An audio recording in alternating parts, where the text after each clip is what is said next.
All right, all right, all right. It's up. Gonna have a little questions and answer. I don't know if you've seen it, but the U.S. military has seized an oil tanker off the coast of Venezuela.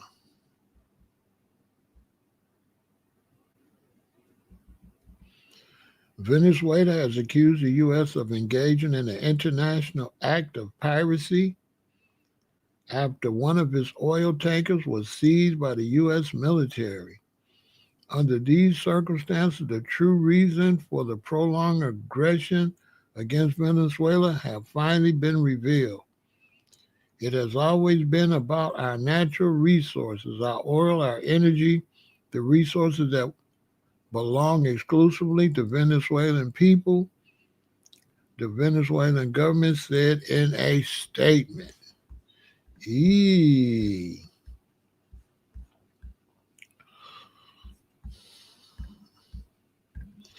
To me, that's not crazy. Okay, rep your city, rep your city. We got Richmond in the building. Everybody on Facebook, I'm representing Chicago, Illinois. Everybody on Twitch, everybody on Kick, and everybody on YouTube. I am representing Chicago, Illinois. Ooh, we got Mesa, Arizona in the building. Here we go. People been wanting me to do question and answers. A lot to ask me. We have Detroit in the building. Rep your city, rep your city. Where's all the early morning, early birds, and where's all the late night owls?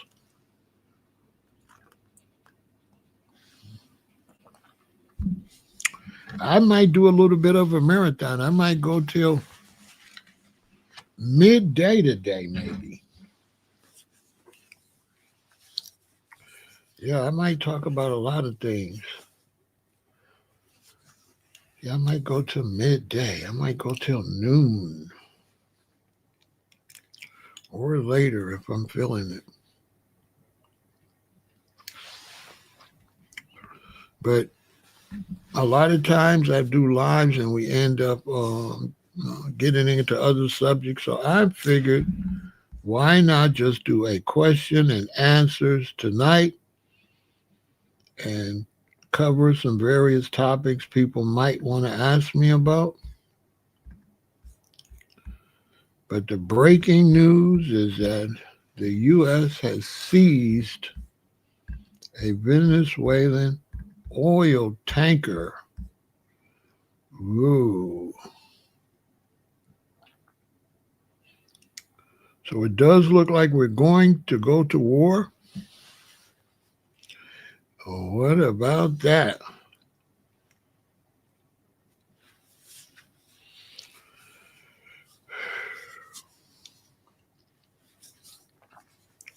Tell me that's not crazy.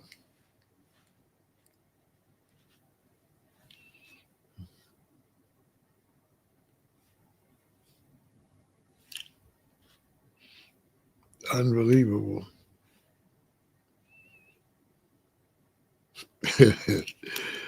They going in there, they gonna go take that oil. How long I told you all?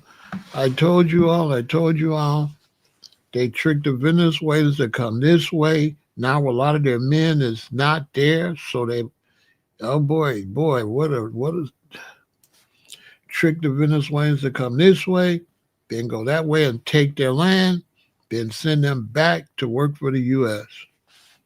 How long ago I said that?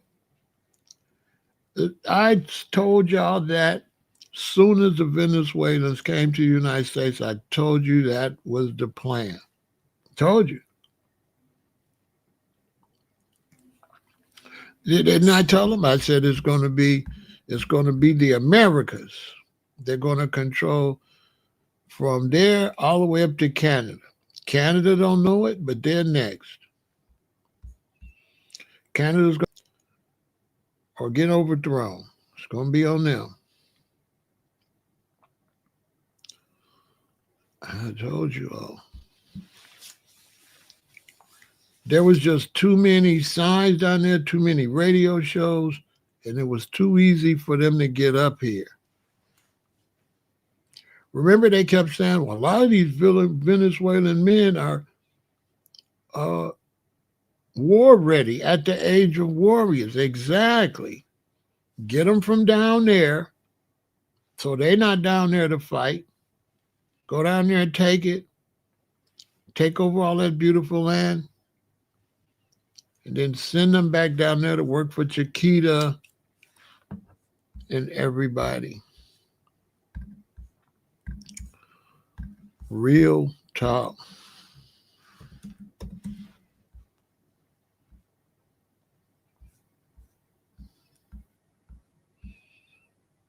Yep.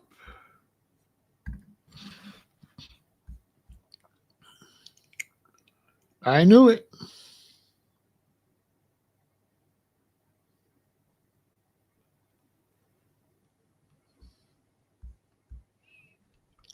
It was obvious.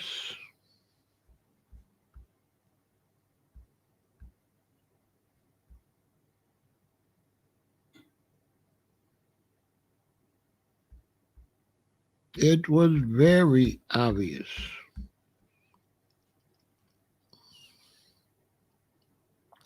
They got a lot of oil, and what I used to always show this picture, Stefan, and I always told my subscribers, look at this picture, look to the left, look to the right, and look at all that plush land.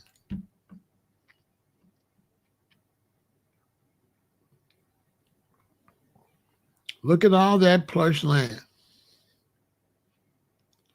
America lost the peach crop last year because it got, in Georgia, it got warm too early. The peaches started to bloom. Then it got cold and destroyed about 80% of the peach crop. They've been having problems with the almond crops in California. Well, guess where they're going to grow all that stuff?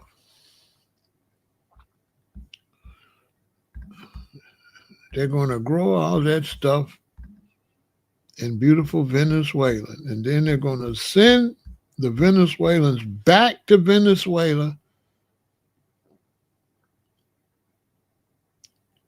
in American territory and have them working for Blue Diamond,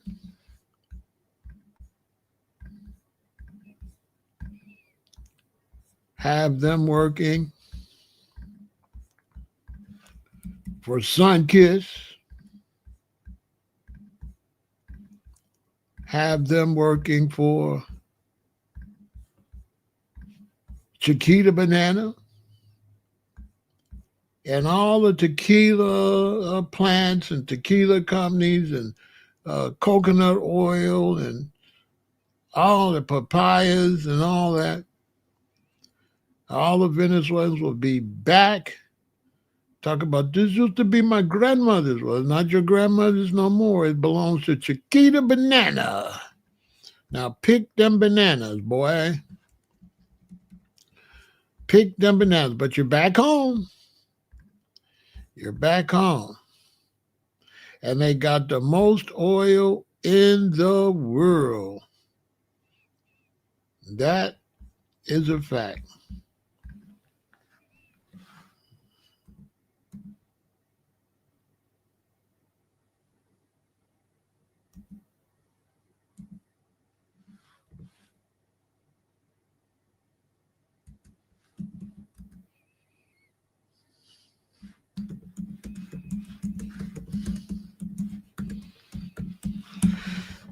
That is a fact. That is a fact. Got him. Got him. Got him.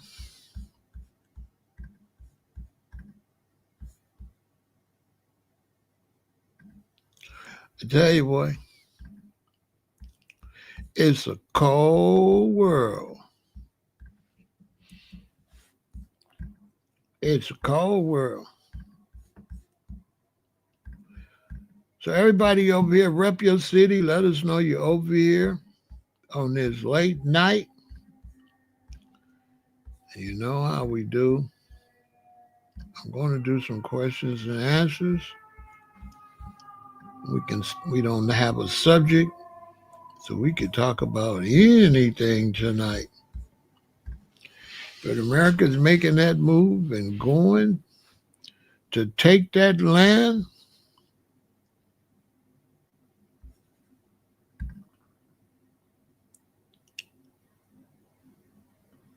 and get that oil.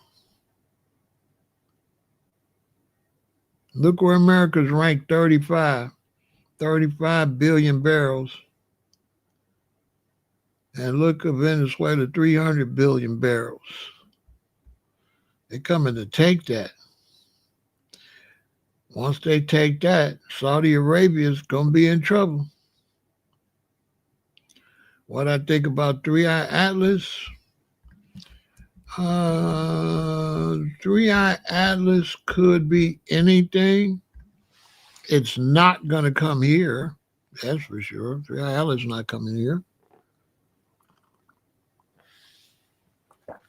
It's not even on the path to come here. It went behind the sun, came out the other side. I don't see where it's on the path to come here. It would be really close if it was coming here. It could be anything. It could be a spaceship. It could be some type of probe that's looking. Or it could be some type of meteor that not from our galaxy. It could be a lot of things. It could be a hoax. Right?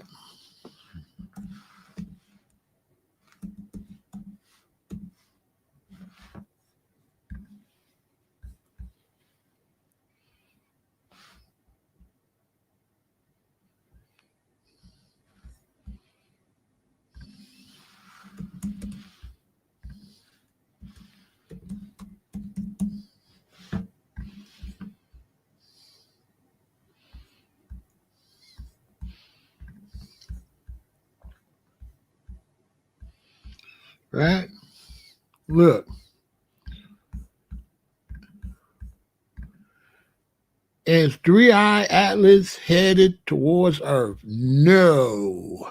The interstellar comet is not headed towards Earth and poses no threat. It is simply passing through our solar system on a hyperbolic trajectory and will head back out into interstellar space. Closest approach distance at its closest path to Earth, which is occurring around December 19th, Three-Eye Atlas will be approximately 170 million miles away. You know what I'm saying?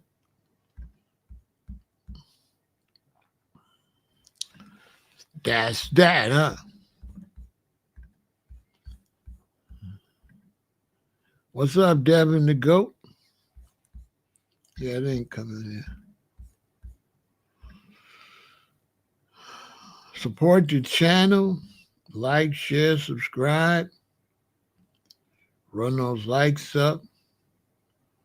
Hit that notification bell. Subscribe.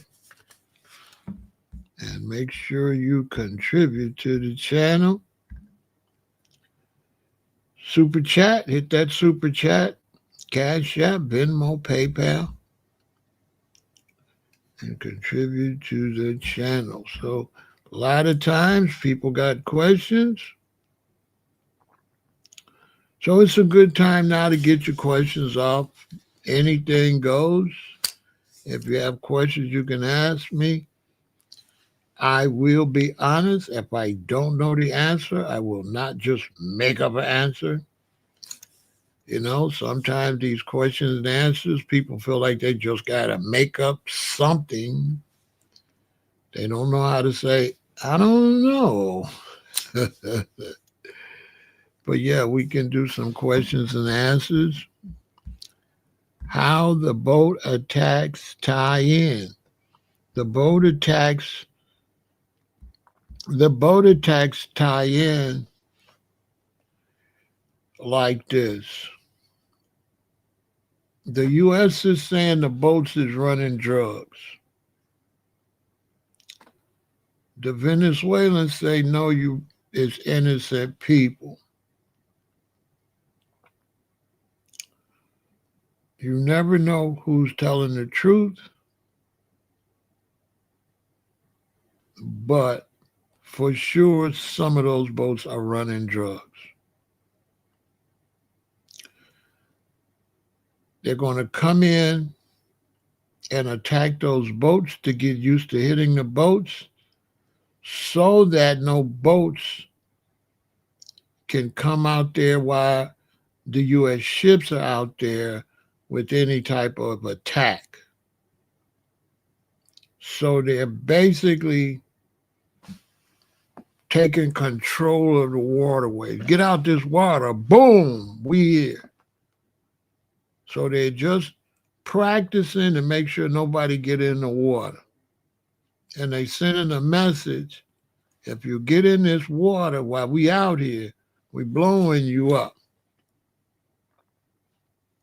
So won't nobody try to come in the water and do anything. They don't want you anywhere out there while their military ships are out there. In other words, in military terms, that water is now U.S. military territory. Basically, they took the water from you. Do not enter. We run this water now. If you get in this water, we're going to blow you up.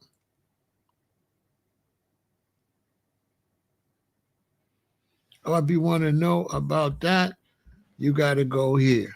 www.youtube.com/@vegan intel.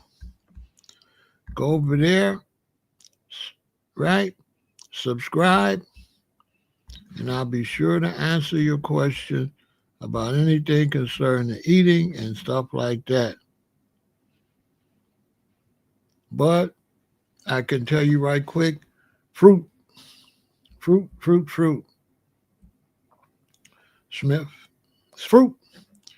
Ripe bananas.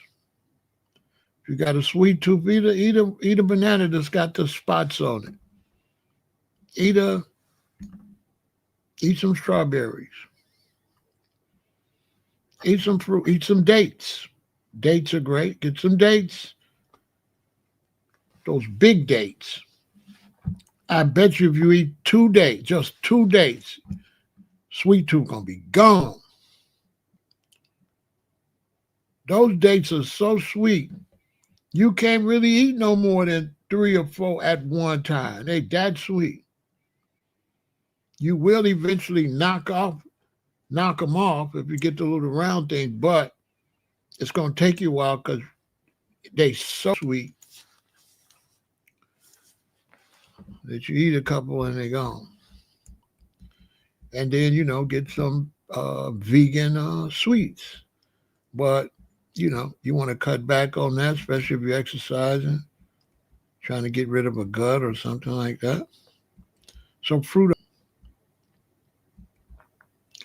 Dates is the best, though. Dates and bananas, so you get your bananas and you wait till they get a couple spots on them. And when they get the spots on them, they're sweet. Don't let them get a whole bunch of spots and turn black, because then they start to get soft. So as soon as you see a couple speckles, that's when you eat them up.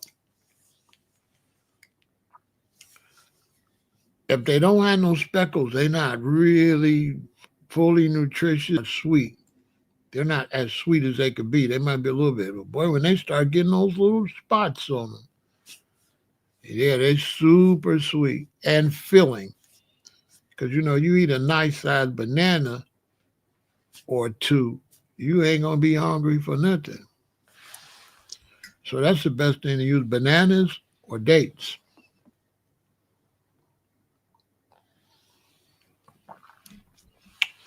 And you're getting your potassium with them bananas.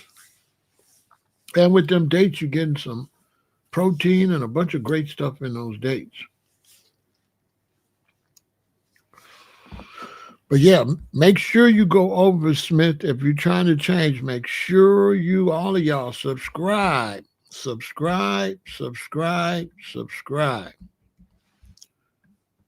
Vegan Intel. All of y'all subscribe to Vegan Intel and get yourself together.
Yeah, so y'all subscribe to Vegan Intel.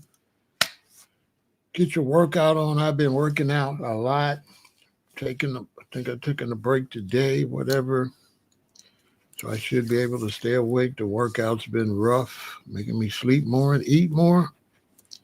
But yeah, subscribe to Vegan Intel. Watch it with your families. Watch it. Make your children sometimes sit down and watch it so you can plant that seed. Lots of great information over there. So what else is going on? Is there any more questions and answers? What's going on? It's a whole lot ever since the Diddy documentary dropped. It's been everybody trying to take jabs at 50 tripping. And it's been interesting, to say the least. Marlon Wayne has jumped into the mix. And Marlon's a good opponent, but I think he should have minded his business. I really do. It's not a good move to defend Diddy. And defending Diddy is not a good move. Not at all. As far as 50 making that and people hating it, listen, if you did my son's mother like that and you intentionally went after my ex, yeah, I'd do you dirty too. And Diddy intentionally went after that man's ex and humiliated that woman, put her in a bad situation, got all kind of film footage and stuff of her. And if I got a son by her, we won a war forever. It's one thing when you break up with a woman. It's another thing when you break up with your children's mother and you don't, you might not want to break up with her, but that's one thing, but you want to make sure that whoever they with don't cause no type of problems for your children. Because if you cause problems for my children, things gonna go left for sure.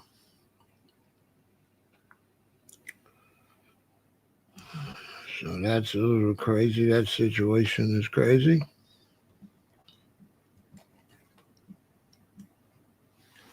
For sure. I expect Diddy to be hit with some more charges. For sure.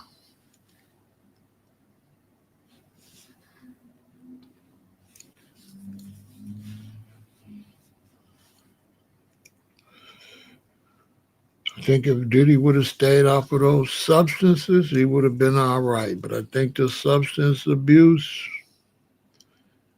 messed him up, messed up his mental, wasn't thinking clear. Yeah, he wasn't thinking clear. He'll never bounce back from that. It won't happen.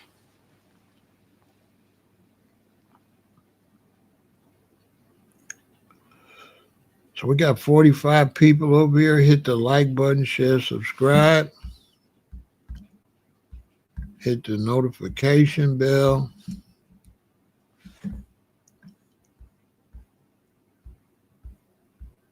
Now let's get it rocking and rolling. Run those likes up.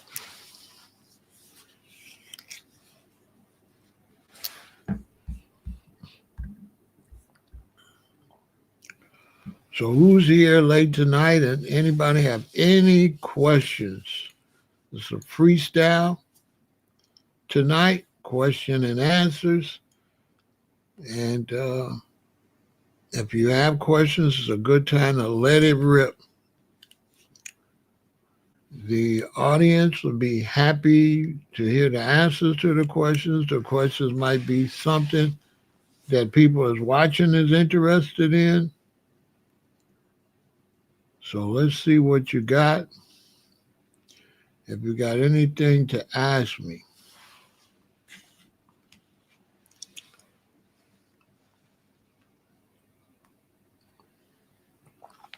I was asked about black men dating white women, what I thought about it. I was talking about that earlier today on the phone. With billions of black people on the planet, I don't see how those small numbers make a difference. What would be the fear?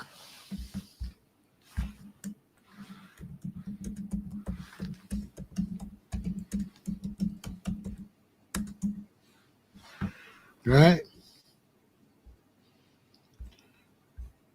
So they saying it's approximately 1.3 to 1.4 billion black people globally. I don't believe that. It's way more. They're not considering everybody black. I guarantee you it's got to be probably around 3 billion melanated people that you would call black on this planet. What's my take on AI and the job market?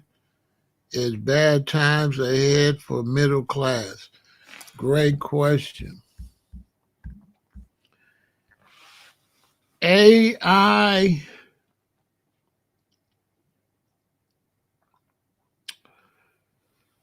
I feel like AI is going to create the beautiful, positive queen is here. I believe AI is going to take some jobs and automation and the whole computer thing, but I believe it'll fail. I don't believe it'll be successful. So I don't believe that AI will be successful, and I don't believe that the new technological age will be successful. It will fail. It will not be successful. And one reason I don't believe it's going to be successful is because as you use more technology, as you put more satellites into space, you're going to have more natural disasters. When you have natural disasters, the electricity is going to be off. No electricity, no AI. No electricity, no automatic bank tellers. No electricity, no electric cars, no electric trucks, no electric buses. So, a great business to get into is to own gas trucks, gas cars. So, when things shut down, you can jump into action. I tell black people all the time, if you have a business,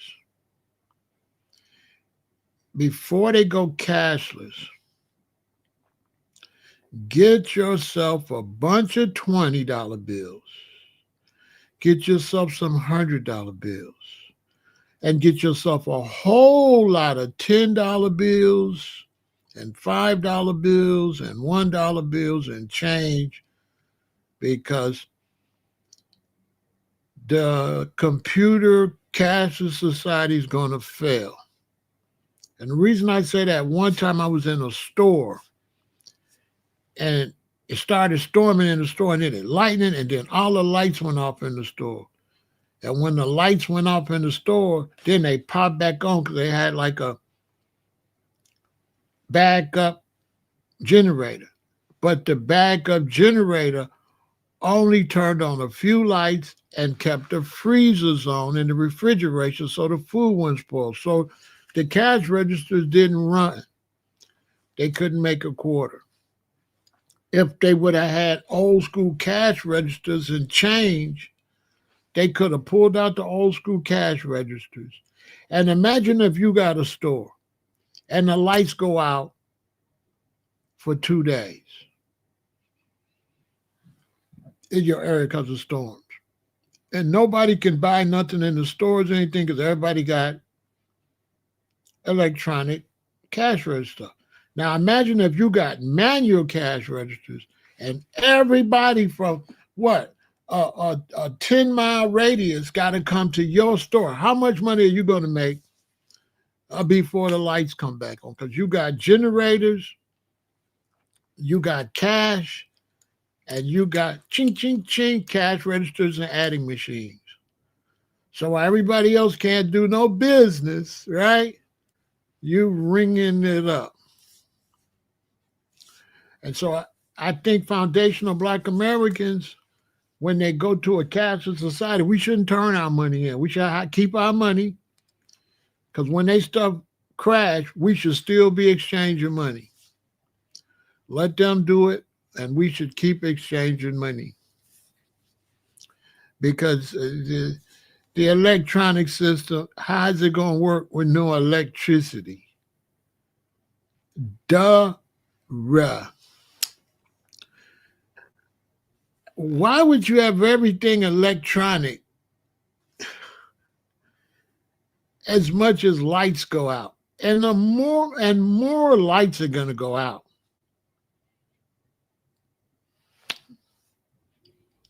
All our power stations are vulnerable to attacks. So if somebody do something to a couple of power stations in the U.S., there won't be no power nowhere. So if you can't do anything manual,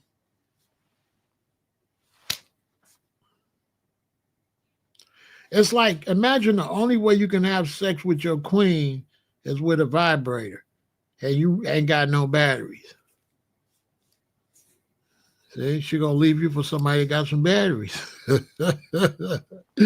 I'm leaving you. John got plenty batteries and vibrators over there. You know what I'm saying? I'm just saying.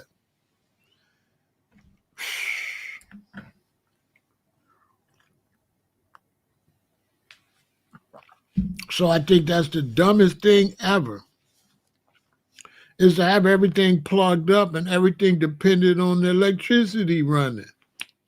Ruh.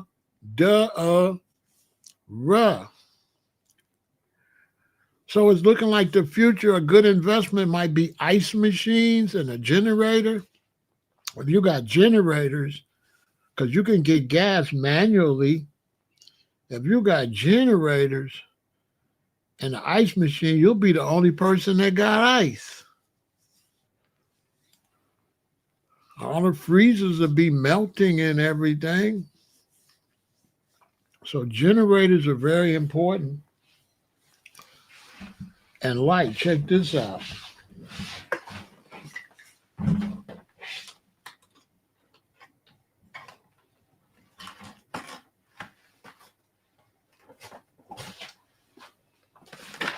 You know what I'm saying? I got these right here. I got these. Right? You take these and you put this in here, and you don't need no electricity. You don't need no electricity. And these charge up solar. These are solar. What y'all think about that? I got 6 of them. I'm getting ready to order some more for my children and my family. Well, they're not children no more. What do you call them? My sibling. No, not siblings, my offspring. Right? My offspring. I just got this one. I got another one, but this is the new one I just got.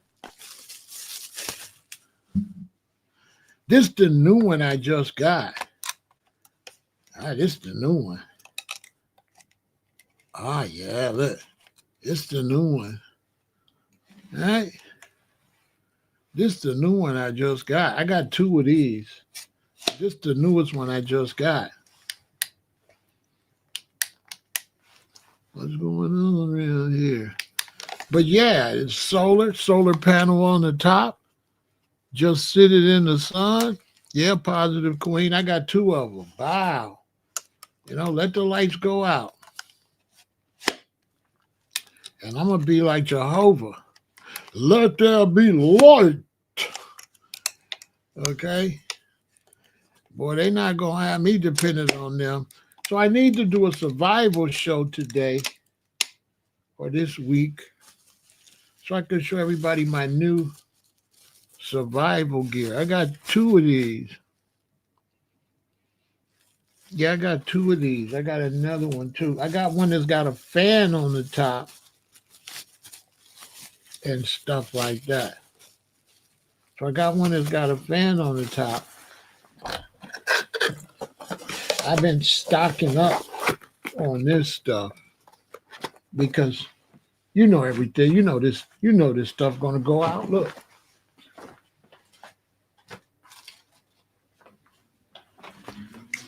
This the other one I got. This the other one. This the one. It's got the fan on the top. Same demo. Right? Got the fan. right? So one got a flashlight, one got a fan, you know. So, you can have a fan shooting out, right? So I got this one too. Solar charge. So, you might not be able to go outside, but you find a window where you got some sunlight and go and sit it in the sun. You can't depend on the system. The system could collapse on you. Right? But this is it. I'm gonna order a bunch of these. I think I'm gonna send this one to my daughter, and I get my other two daughters some, get my three sons some, and then I'm gonna get one that's got like 12 in there. This is a 6-pack. In case I have to loan one to a neighbor, right? Oh, you're a neighbor. It's a light bulb. So you could see something. You know what I'm saying?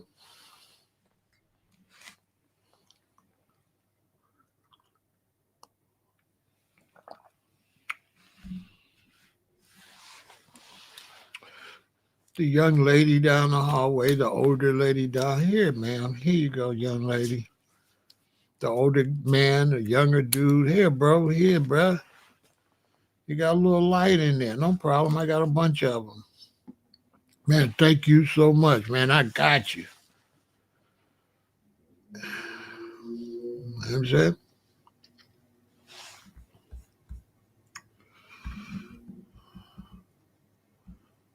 Positive Queen on Purpose. I hear you. That's a great name. Anybody else got any wonderful questions? Oh, I didn't put the part here.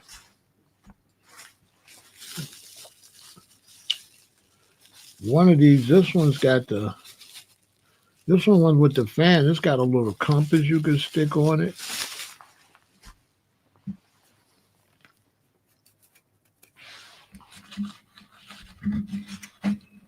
Yep. You gotta be able to you can't, the system right now, you noticed all the volcanoes been going off? The volcano went off in Ethiopia. And the last time that volcano went off, they don't even know. It haven't went off in 2,700 years. All they know is in 2,700 years it ain't went off. And they don't know when the last time it went off. Now, why is that volcano going off now? And the Ring of Fire is acting a fool. They're having tremors in the earth like crazy. And I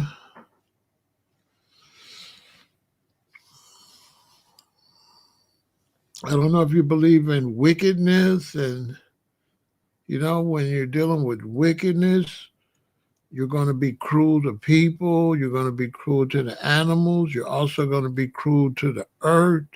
You're going to be doing a lot of unnecessary drilling and mining.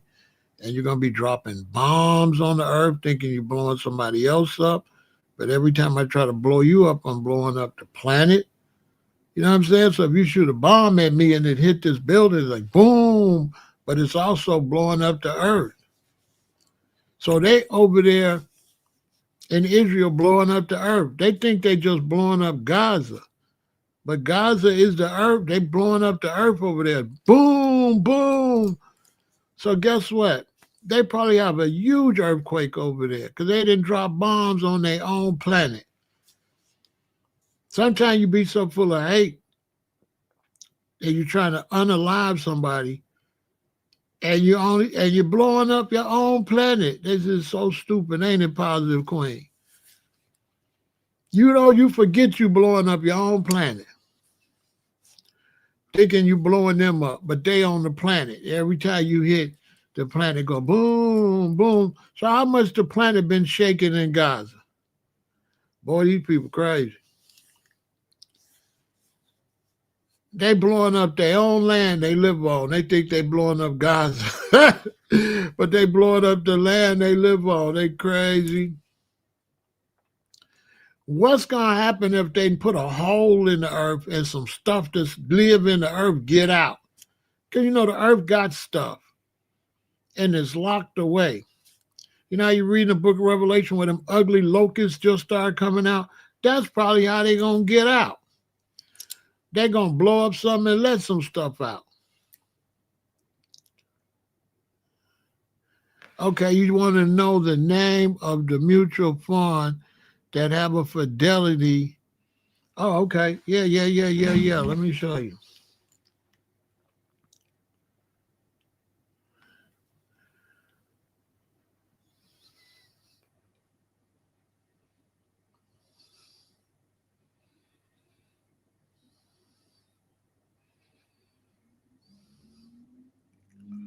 Yeah, let me show you. I remember you asked me that before. Let me show you right now.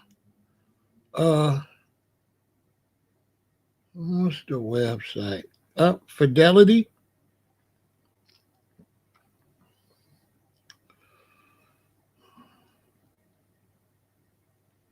I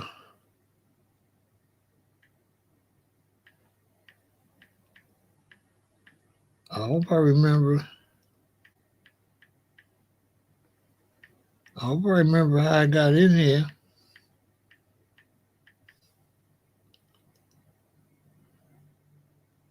Okay, center code.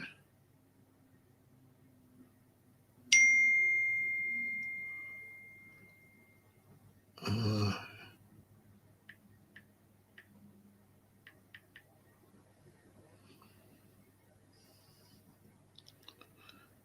okay.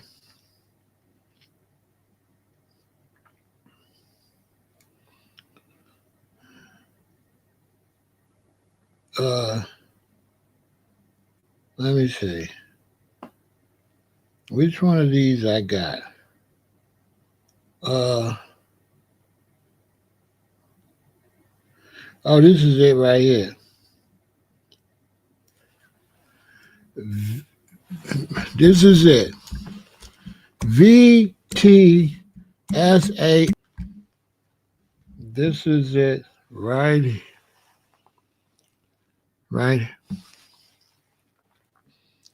And when you invest in that, you are investing, okay, in a bunch of stocks. So you don't have to worry about that one company, right? You don't have to worry about that one company because you're invested, right, in a bunch of companies, right? So this is how a lot of these people make their money. They don't invest in one company. They invest in investments where you're investing in a lot of companies. So you can't lose. No matter what. And this is an account on Fidelity. To 2,500 to make an investment. So it's 2,500 to make an investment.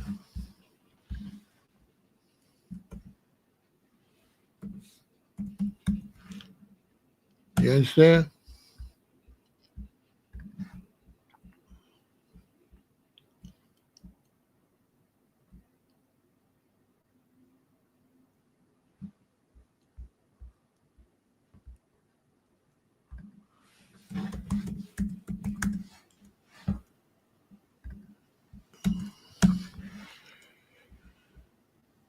A lot of people don't know that.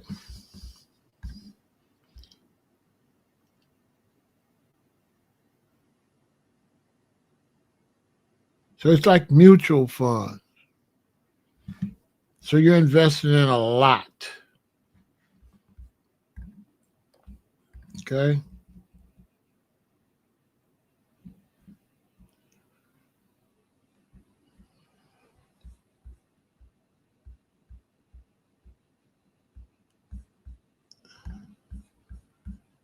Anybody's going to tell you that? That's why I'm the realest alive. Because most people keep that kind of stuff to themselves, right? What is VTSAX and how does it work? VTSAX is a Vanguard Total Stock Market Index Fund Admiral Shares, a mutual fund that aims to replicate the performance of the CRSP US Total Market Index by holding a diversified portfolio of nearly the entire U.S. stock market. So you're investing in the entire U.S. stock market. So anything pop, you win. It works by investing in a wide range of companies, including large, mid, and small cap stocks. So that single investment gives you exposure to the U.S. equity market as a whole. Because it's an index fund, it's passively managed, leading to low cost and broad diversification. So you ain't spending a lot of money, but you winning. Y'all owe me for that. I don't know why I'm not getting. You see, how much for like information like that, how much cash apps and stuff I'm supposed to be getting. You know how many super chats and cash apps I'm supposed to be getting for that kind of information without asking?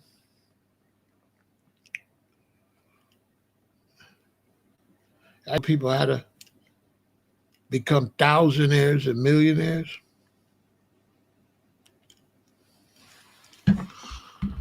Imagine that, huh?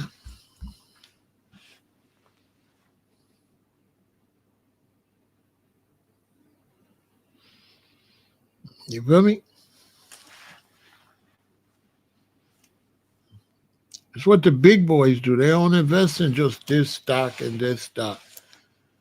And they invest in the mutual funds. And that's the one right there.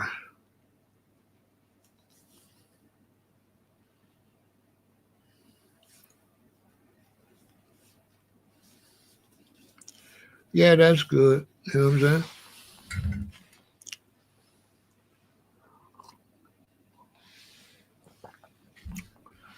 My advice is to put all that money into that, not that other stuff, but roll the dice.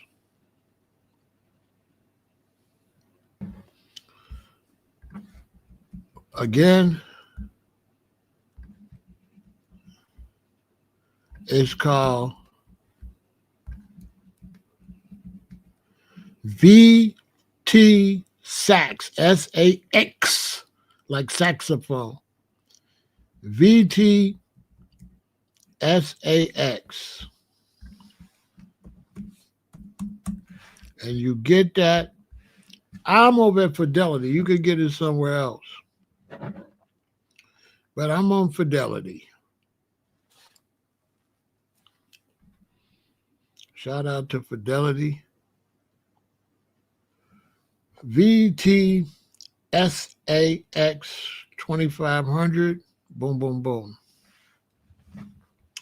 I had the 2500. I took the 2500, invested it in something else first, flipped the 2500, then put the 2500 into that and have my 2500 back. So I took the 2500, make that grow, put half of it in that, and my other 25 back in my pocket.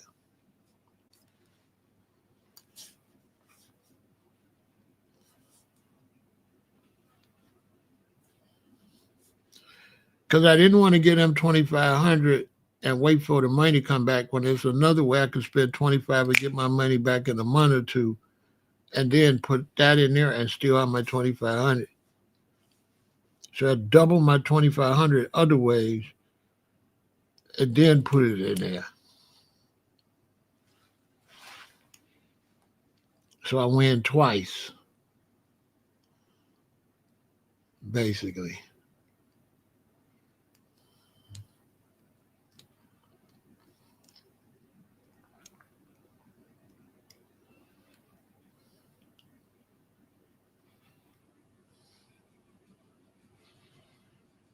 Nobody's going to tell you that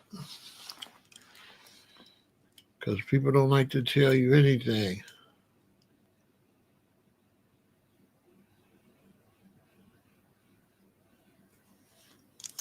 Oh, much appreciated. Much appreciated. You're going to win with that, Onyx. That's the one. That's the first thing. All that other stuff, yeah, but that's the first thing. Why invest in this when you can invest in that and you're automatically invested in everything? You're automatically invested in everything. How could you lose?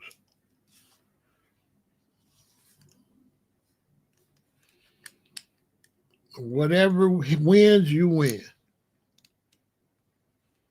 This is what the filthy rich do. They do mutual funds. They'll buy little stocks here and there. I got some shares at Ford.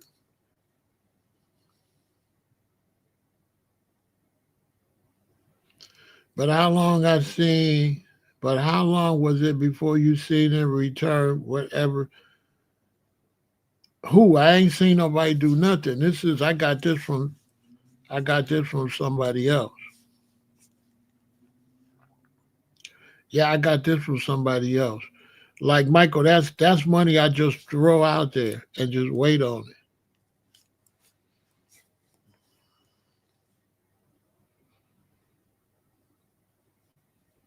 No, I got this from a top-notch investor.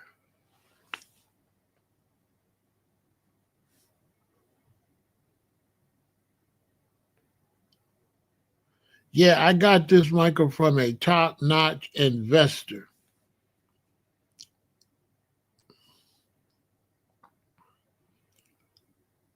That they not going to really show you him. But it's a video with this top-notch investor, and he broke it down. And he was like, they not going to tell you this. So everybody else, when you buy that, everybody else going to be investing in them individual stocks. But you just invested in all of them. So according to this guy, he said, this is what the filthy rich, that's where they invest.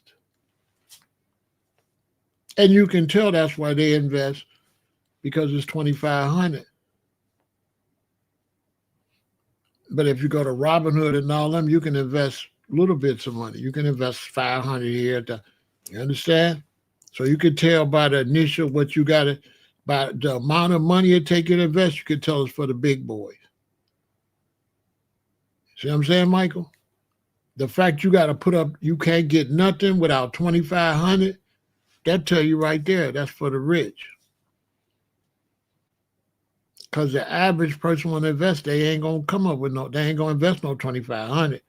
They might try to invest 1,000 or 500 or like the other stocks I got. I didn't invest no 2,500.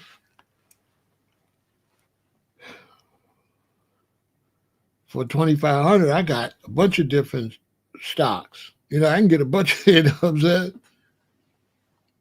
for 2,500. But for this, I get everything.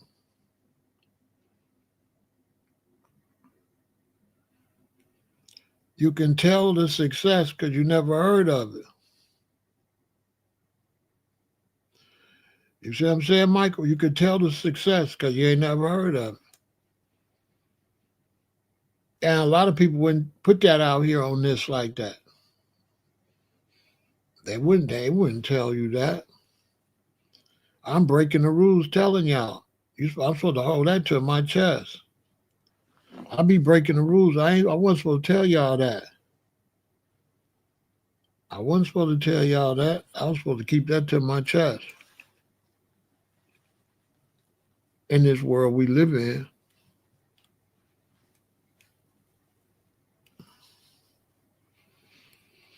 that's why nobody told you. Nobody tell you that. I'm on Instagram. I watch all the investors. Nobody says that. Nobody. Nobody says that. That black dude that's always giving all that advice, kind of husky black dude, cool brother, he never said that. He said everything but that. Tell me I'm lying. I know y'all watch investors. Why they don't tell you to buy that?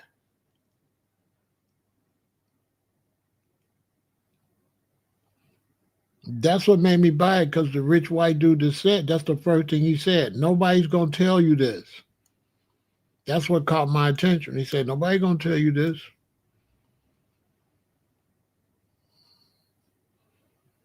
He said, they invest this way. That way they invested in everything. No, you got to go to Fidelity. You can't. That's what I'm trying to tell you. You got to go to Fidelity. And one other. It's only two. This is mutual funds. This ain't stocks. This is mutual funds where you invest in somebody that's invested in all the stocks. This is not stocks. Like, this is stocks. This is people that invest in every company. That's not stock. You're not investing in stock. You're investing in the people that invest in all the stocks. They ain't gonna tell you that. There's only two places you can go, Mutual Fidelity and one other, I forgot the other one. But he advised Mutual Fidelity, so I went to them. Fidelity, Robinhood and Fidelity is two different things. Trust me what I'm telling you. Robinhood is the individual stocks for another business for the filthy rich. The other stock market is for regular people. Hey, don't say I didn't tell you. Go search companies to buy stocks. I bet you Fidelity don't show up. Fidelity not going to show up. Fidelity not going to show up. The little banks and stuff going to show up, but Fidelity is not where you buy stocks. It's not stocks. It's mutual funds. This ain't stocks. Mutual. What is a mutual understanding?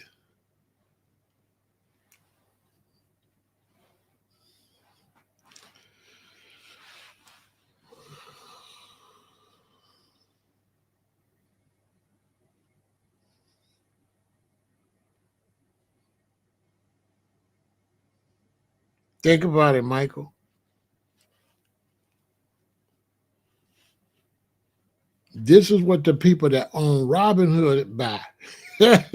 Hey, Michael. Michael. This is what the people that own Robinhood, this is what they buy. They don't buy none of that stuff on Robinhood. Because everything on Robinhood, when I get them that money, I'm going to have everything on Robinhood Plus. Basically, I'm investing in the whole Robinhood. See what I'm saying, Michael?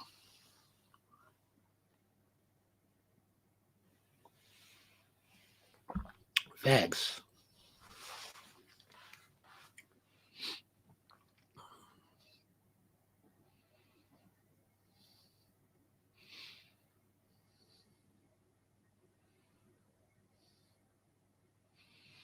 You know what I'm saying? That's invested in everything that's on Robinhood. That's way better.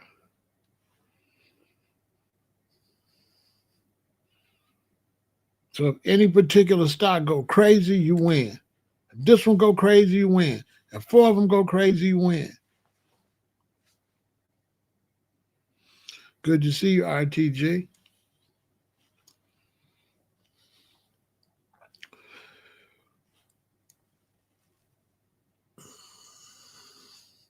That's why this the #1 channel on YouTube. Because I be talking about everything. Everybody else got a niche. And they do well because they got a niche. And a lot of people want to go see their niche. I don't got a niche. So a lot of people don't want to watch this. They only want to watch their niche. So they want to watch when I'm talking about something they like. And then when I'm talking about something else, they don't want, I don't want it.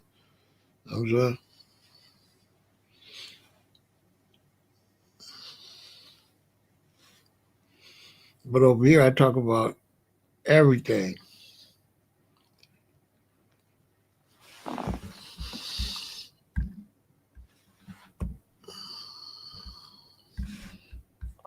Yep.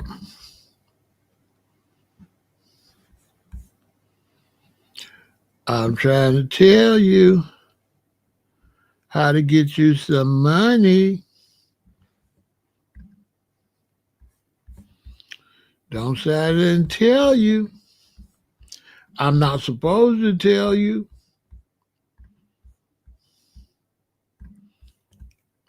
But I told you.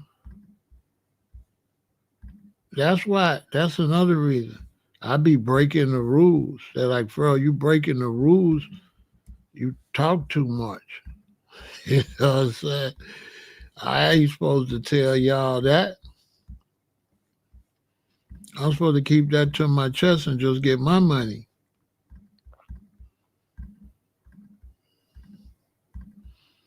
I ain't supposed to tell you none of that, though. You do your research, you'll see.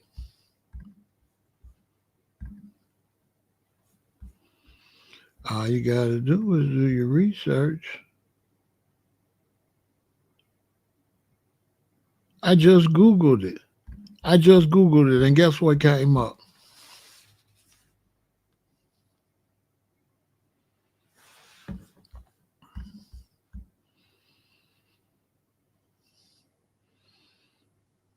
I'll take everything out except I'll take some. I'll take some, but I'm not. No, I'm not. Why would I pull out when I can hit and hit and hit and hit and hit and hit? If you put 2,500 in and you hit, and let's say you get 30,000, why would you take all of that out? Why wouldn't you just take out 20,000 and leave 10? No, I'm not taking that out. No, I'm only gonna take profits out. I'm only gonna take profits out. I'm not gonna leave it all in there, but I'm gonna take profits out. You gotta understand something, Michael. If I put 25 in there, and let's say I hit, let's say I only hit for 10,000, and I take 7,500 out, and I leave 25 in there. Now I'm playing with the bank's money. That ain't even my money. I got my money back. Right? I got my money back. That ain't even my 2,500. I got my 2,500 plus another 5,000 back already. That 2,500, that's let that ain't my money. My initial investment, I got my initial investment back already 3 times. Even if I put 2,500 and go to 5,000, I'm gonna take my initial investment out and play with the house money. You play with the house money, right? I can't lose. I can't lose no matter what happened. I already got my money back. I can't lose. I can't lose. I got my 2,500 back.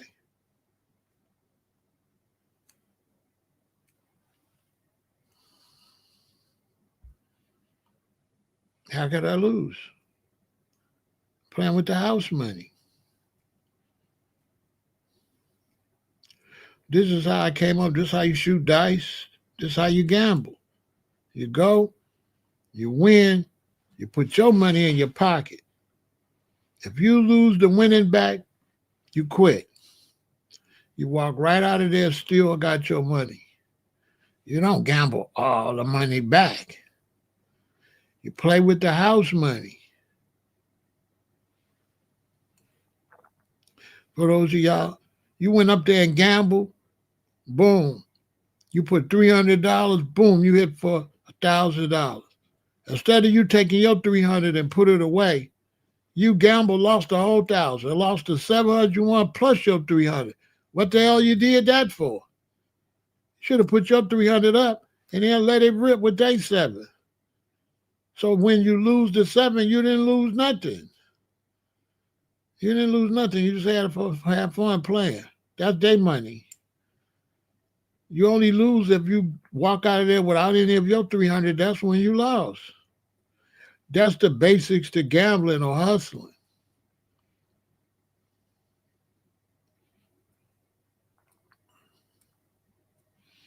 You feel me? You got a question, Amari? Is that a question? You got any question? So there you go. What it say? The best mutual fund. All I did was Google it. Anyway, that's the last time you're going to hear about that. Everybody here, the 68 people's here, I threw y'all a blessing. I'm not telling nobody else.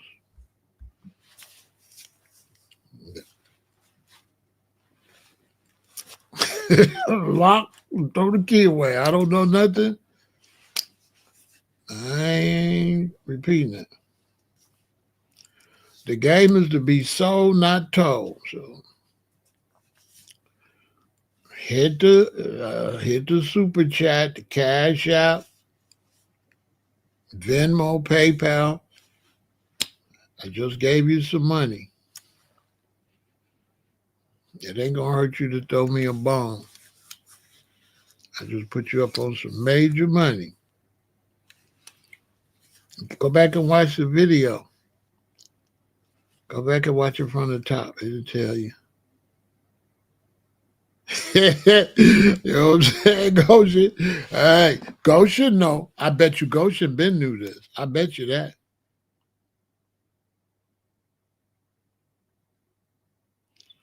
I've been on the live for an hour and 20 minutes, hour and 19 minutes.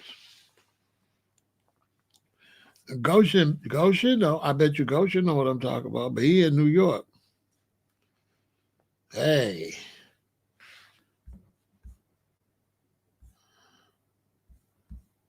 Hey. Know what I'm saying?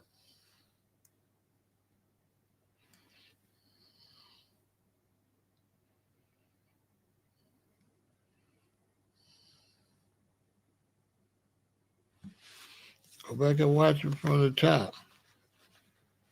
Go do some research. I'm not talking about that no more. That's over with.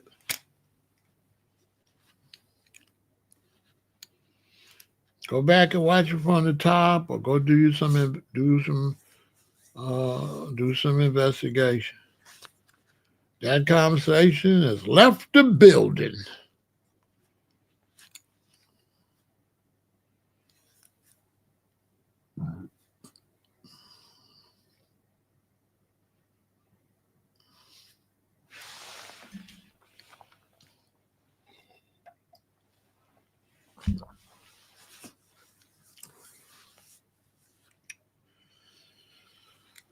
What else going on? Y'all got some more questions? Go watch it from the beginning, and you'll see all that. Headshot King. Go watch it. Go back about 30 minutes and watch. Just click back 30 minutes and watch.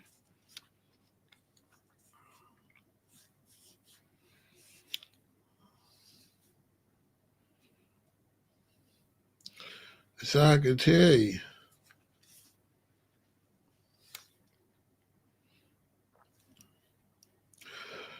That's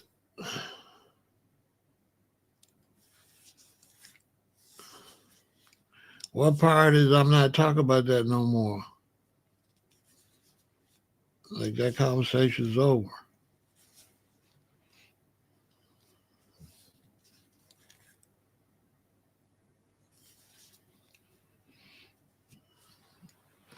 Any more questions about something different?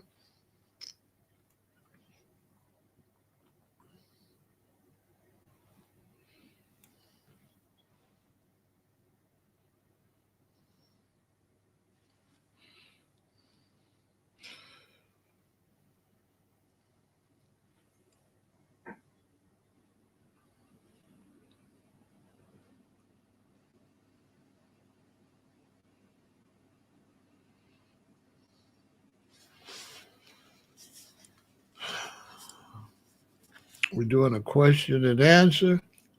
So if you got any questions, let it rip.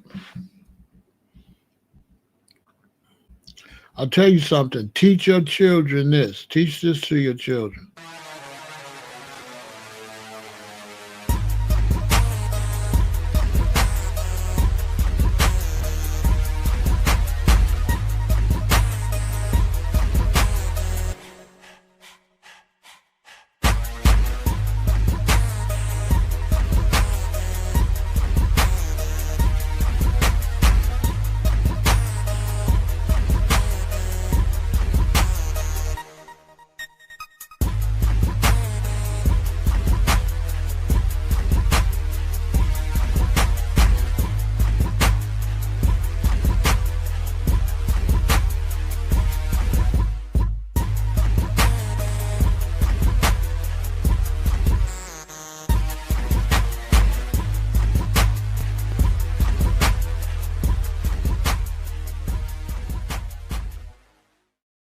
If you ever see anybody doing this,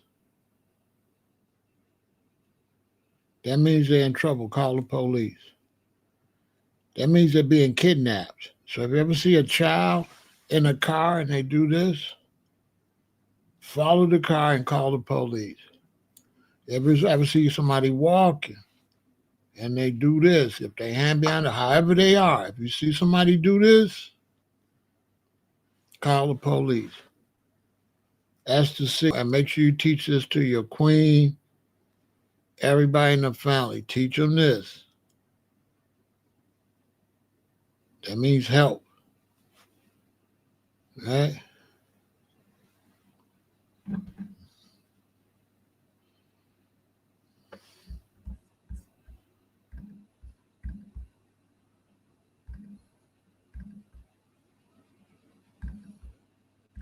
That means help.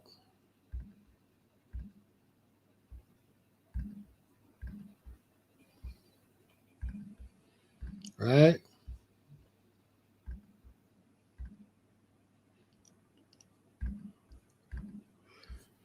If you see somebody do this, that means help. What about the stimulus check?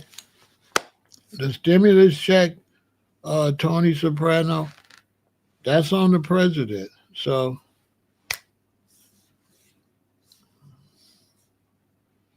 ain't no telling. There's no telling. There's no telling what Donald Trump will do. So, you know what I'm saying? There's no telling what Donald Trump will do. You know what I'm saying? Your guess. There's no telling.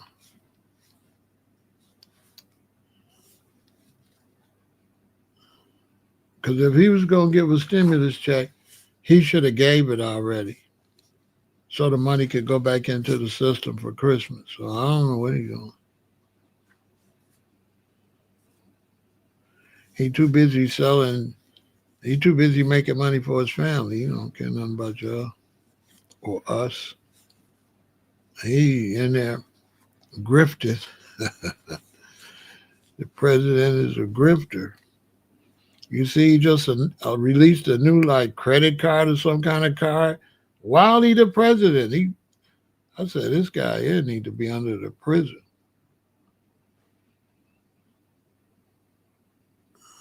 He do some good stuff.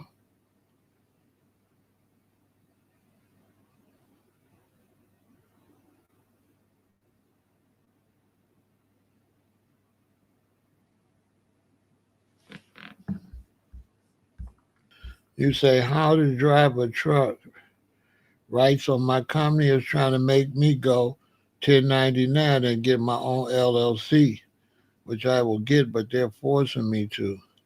What do you think about that? What advice do you have on? I don't have any advice because you either gonna do it or they're gonna fire you.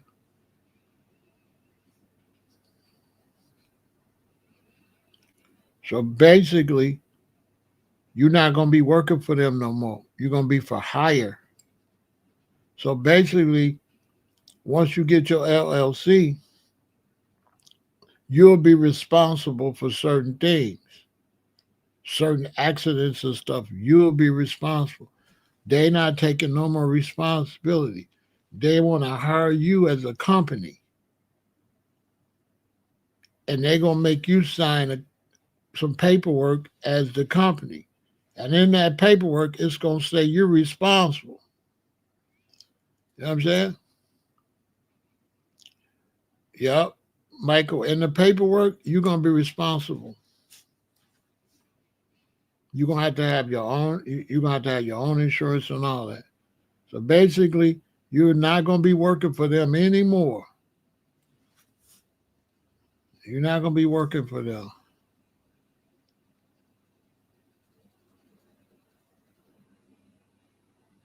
You know what I'm saying?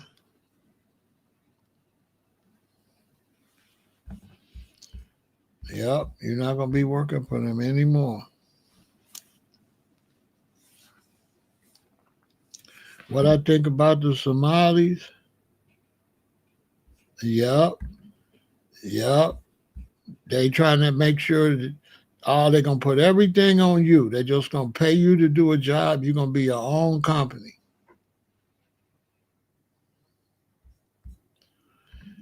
My thoughts on Trump kicking out the Somalis.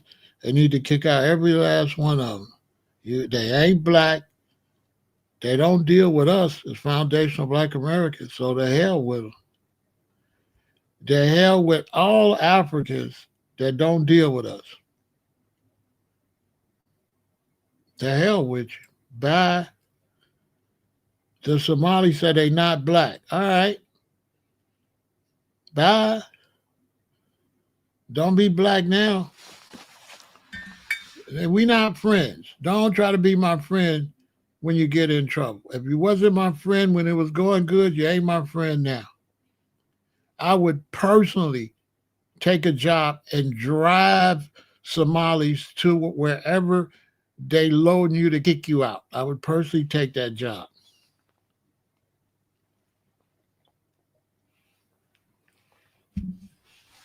Trump is sick. Yeah, he's sick. Yeah, he's sick.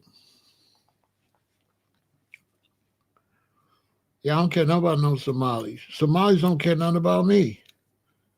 Well, since when I'm going to care about somebody who don't care about me? And Amari, if you're a Somali, I hope they get your IP address and grab you too and throw you out. I'm just being honest, Amari. If you're a Somali, I hope they get your IP address on this channel and throw you out. And bye.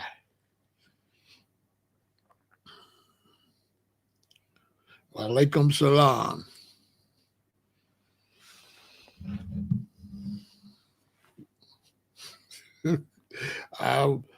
For all of this fake friends, right? When they get in trouble, all these black people come to the United States that don't deal with us. Then when they get in trouble, we ain't doing that no more.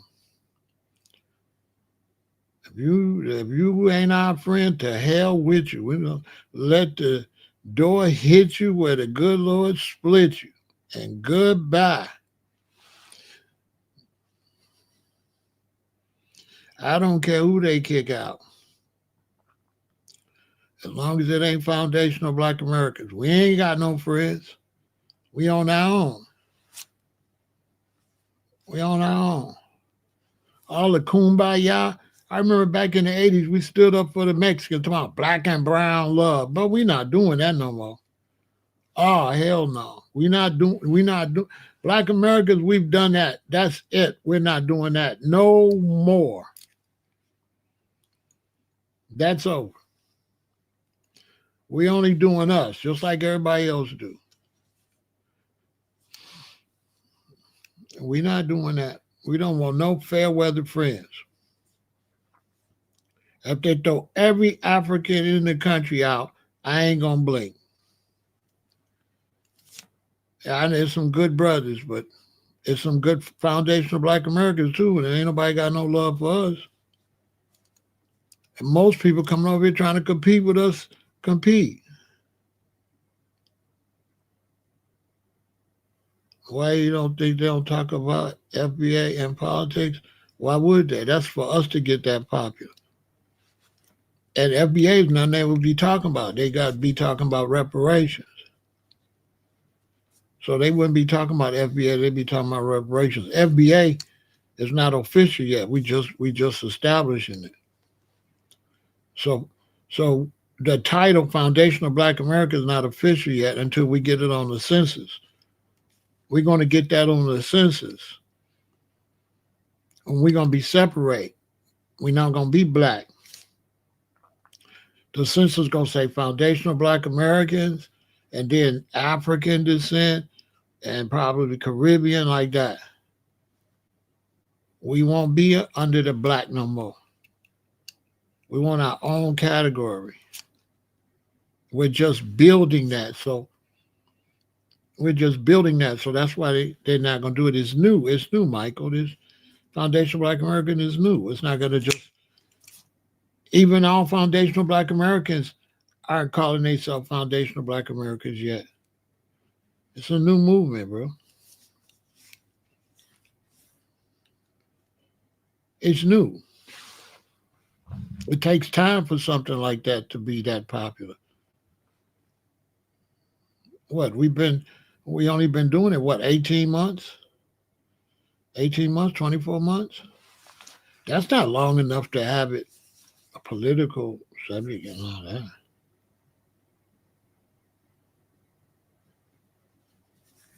Yeah, it takes time though. There ain't nothing you can do in no 24 months. For the first 24 to 48 months, we just trying to let all the Black Americans know, put foundational in front of it. We haven't even done that part yet. So we haven't even did the first part for everybody that's FBA to recognize the FBA. We got a lot of work to do.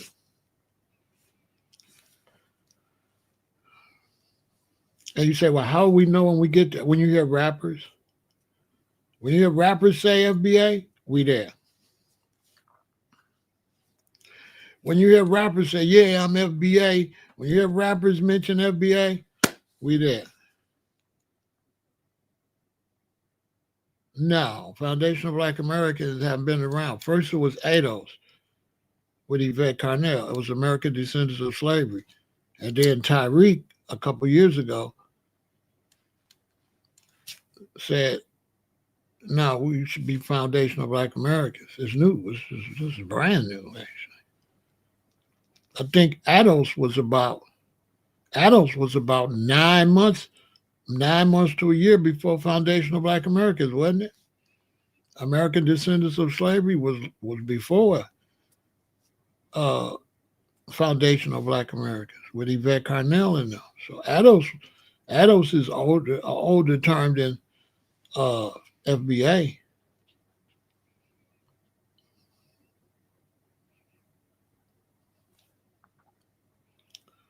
I don't know nothing about Solon. I don't know what the hell that is.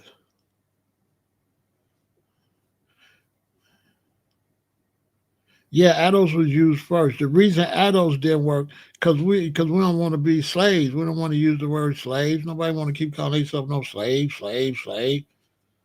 that was a bad idea anyway. Who the hell want to call themselves American descendants of slaves? Like, well, we're not descendants of slaves. We not slaves. We was in slavery.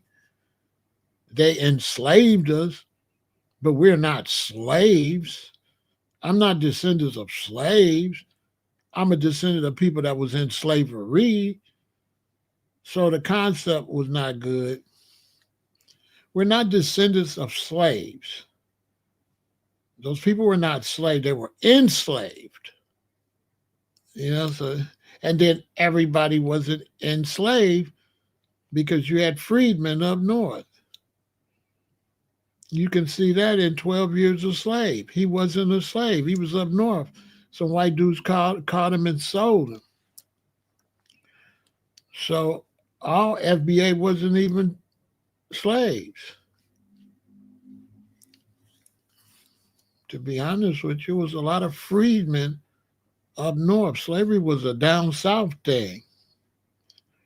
They did sell some from up north, but it was freemen too. It was free blacks here.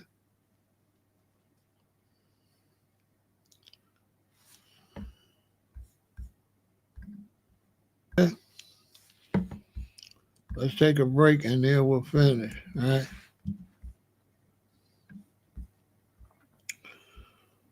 Yeah, let's take a break. And if you got any conversations or things you want to talk about, let us know.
So yeah, that's how that go.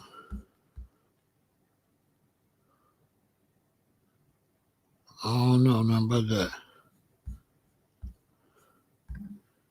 My house told me about her because his family, my family, is from North Carolina, and we were related to Freeman. Got you. Black power, we must all unite. Yep, go tell the Africans. You know what I'm saying? Yep, go tell the Africans.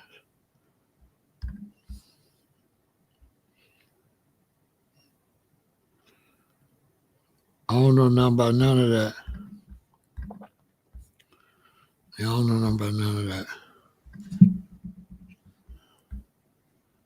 You know what I'm saying? Yeah, I don't know.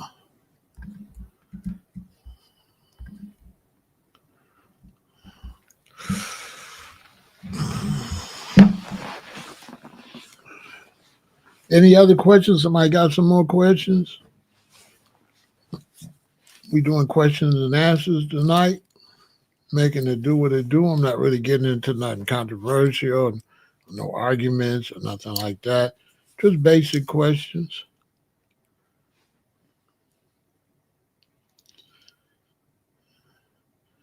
What's the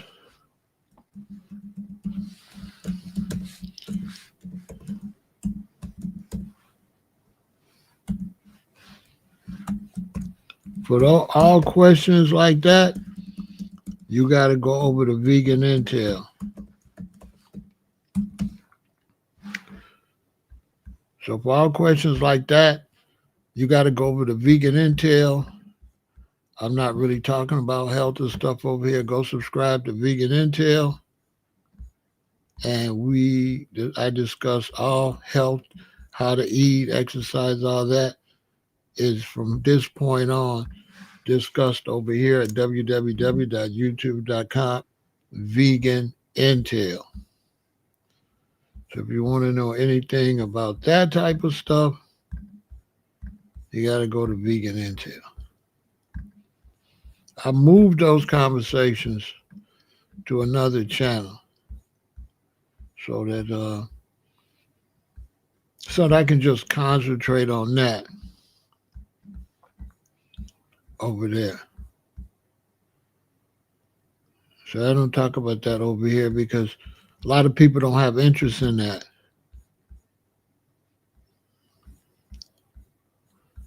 You know what I'm saying? A lot of people don't have interest in that, so I moved it. I moved the conversations. No, you good, but I moved it over here. So go to youtube.com/vegan intel. Make sure y'all subscribe. And all the information about how to eat, everything you need for motivation will be over there. So make sure you subscribe over there, Michael.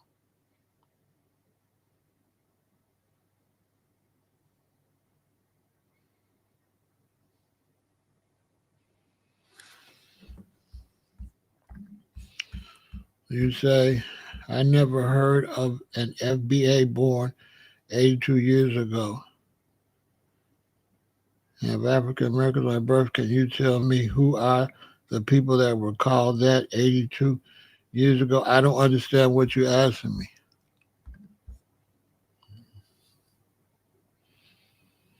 You know? What is a good way to flip money? Or a good way to flip money? There's a lot of ways to flip money. I couldn't tell you the best way. I really couldn't tell you the best way to flip money.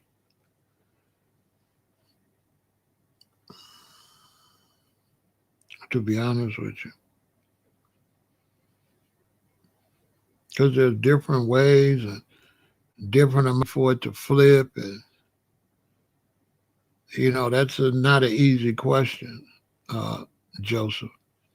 Because there's just too many different ways. And the many ways to flip money is not necessarily guaranteed. So a lot of times when it's come to flip money, you're trying to flip money, but it's not. When it comes to flipping money, that's not really like just guaranteed. So you might have to make some type of investment, or there's various ways. So that's not just guaranteed that you just flip money. Because if there was a way to just flip money that was guaranteed, everybody would be doing it.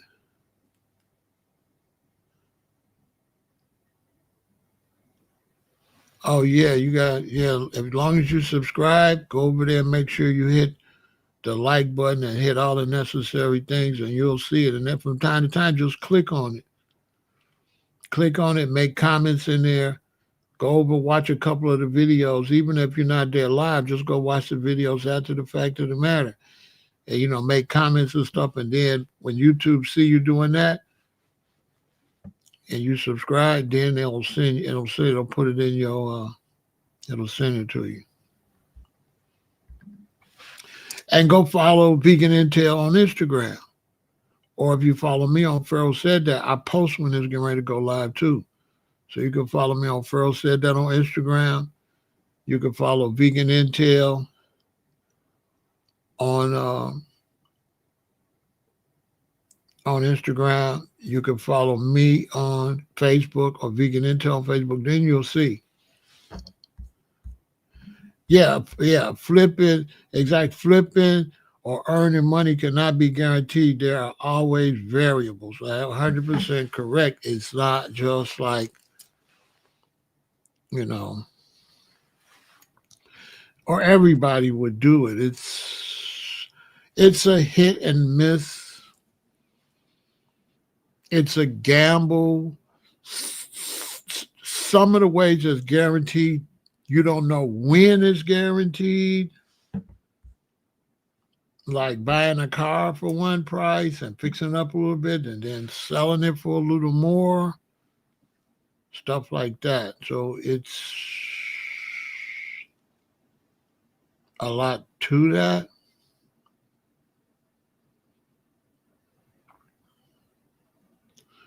The only guaranteed way to flip money if you don't get arrested is selling illegal substances. That's why so many people did it.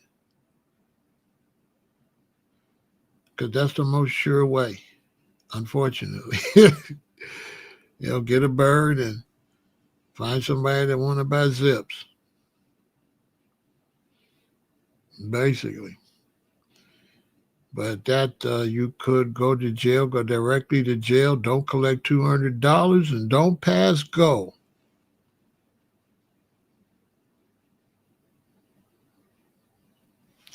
Do I think the penny's going to be gone? Yeah, the penny's going to be gone.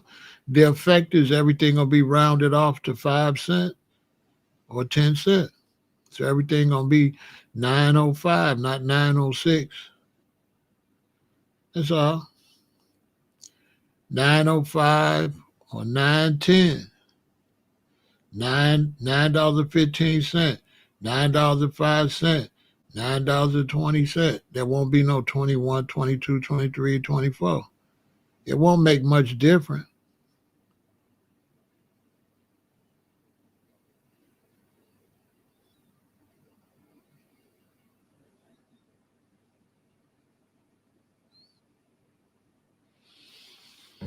I don't know. You gotta go figure it out. Why you didn't ask them if you was over there watching?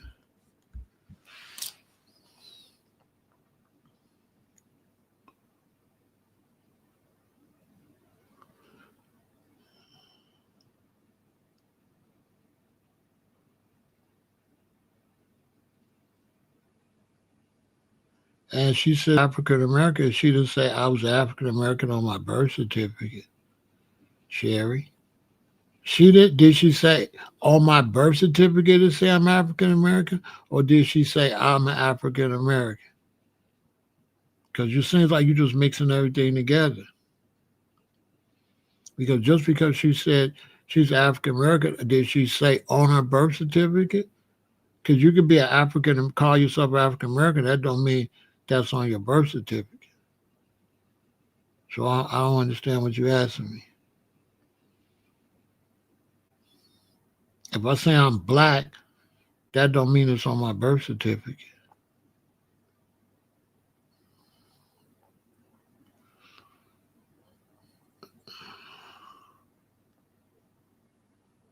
I'm just saying, her birth certificate got nothing to do with what she says she is, though. That's the part where I don't understand, Sherry. People say what they are based on what they identify as, not necessarily by what's on their birth certificate. You see what I'm saying, Sherry? Like people just say what they are in. Like, okay, let's say I'm 82 years old, and and on my birth certificate it say Negro or colored, and so I'm Negro, and then by the time I get 5 or 6, my parents saying we colored, and then by the time I get another age, they say we African American. And so I'm gonna be calling myself whatever society call me, but we don't really call ourselves whatever's on my birth, because I don't even know what's on my birth certificate. Let me see. That's a good question though. Let me see what's on my birth certificate. What am I? Eh? I don't know what I am on my birth certificate, Sherry.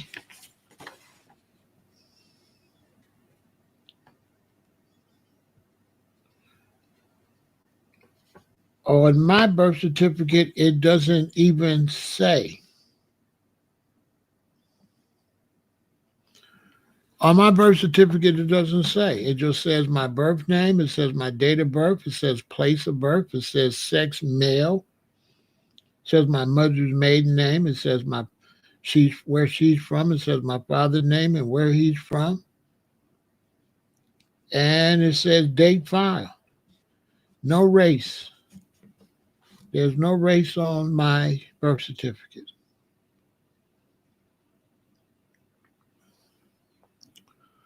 Sherry, this is my birth certificate, and there's no race on there. See? No race. See, it says my name, says my birth date, says my place of birth, it says my mother's maiden name, place of birth, it says my father's name. It doesn't even have my mother's married name, just her maiden name. It says place of birth, and it says the date it was filed. That's it.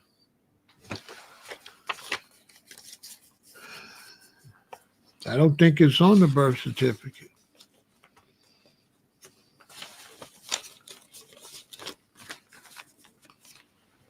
It might be on their court, on their records, but not, it's probably on the birth records that is probably filed with the birth certificate. So probably that the original place where all that was done, there's probably birth records in your file. And then your birth records, they take the important information off your birth records and put on your birth certificate, because your birth certificate is not your birth records. So your race is probably on your birth records, and that's probably at whatever city hall or whatever it was filed, most likely.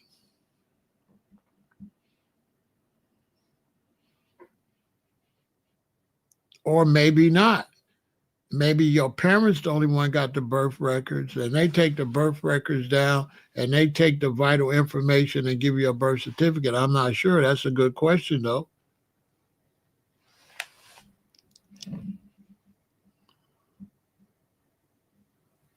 In your opinion, why do they make us check African American, black, or other jobs so they know that if a white dude come to work, that ain't you? You know what I'm saying? They want to make sure, because if they don't know who it is, anybody might come in there and say they're you. And they'd be like, no, no, that's a black guy. Who the hell is you? That's what I would think. I think it's very important to identify who the hell, what race are you, so somebody, you know, somebody can impersonate you. I would think that would be a good thing.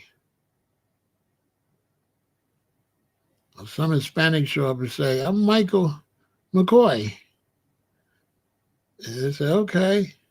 You know what I mean? And his ass say they ain't got no, they ain't got no, they don't even know what you who you is.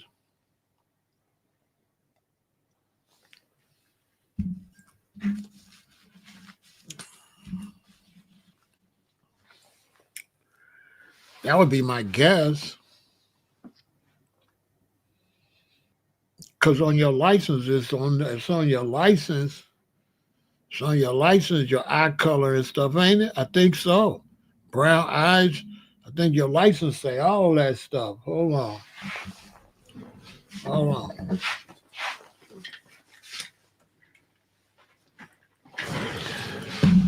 I don't know. I think your license.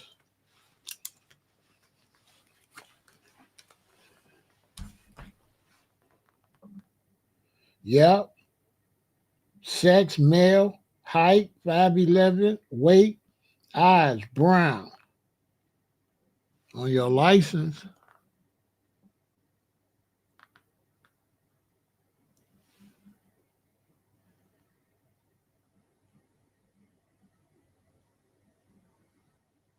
Yeah.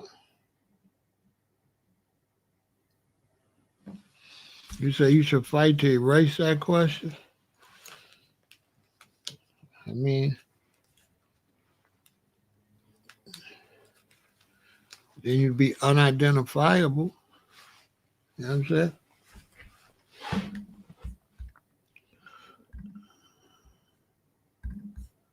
I mean,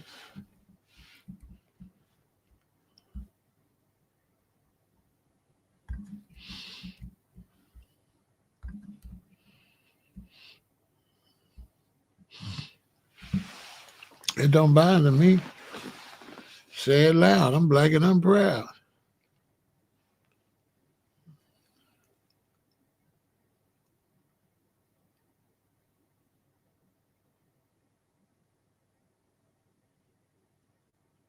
how you think you would have been if you never found your teaching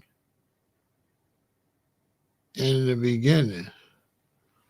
Uh, that's an impossible question because I didn't find my teaching. I was already like this, and then that's how I led to it. So I was born like this. And people that's not born like this, the teachers won't pay no attention to the teachings. So when you pay attention to certain teachers, that's because you're born like that. So I was born like this. If I wasn't born like this, I wouldn't have paid no attention to the teachings. Because I didn't find the teachings. I was attracted to the teachings.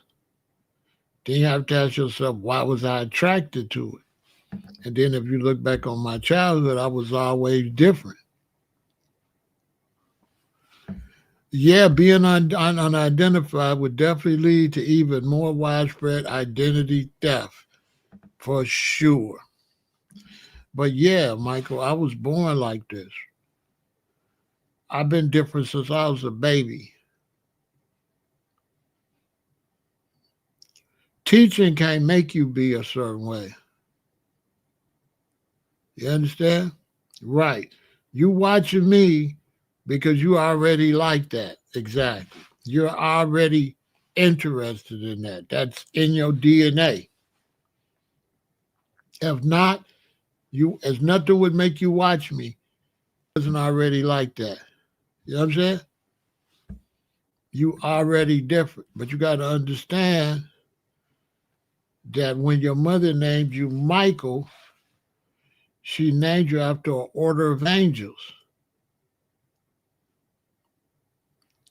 So when your mother was trying to pick a name, why did she name you after an angel? See? Because something told her to do that. Okay, what told her, what led her to pick that name? See? Why she named you after an angel? You see? Because you is like that.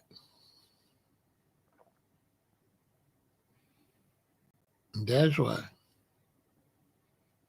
You are in that order of angels.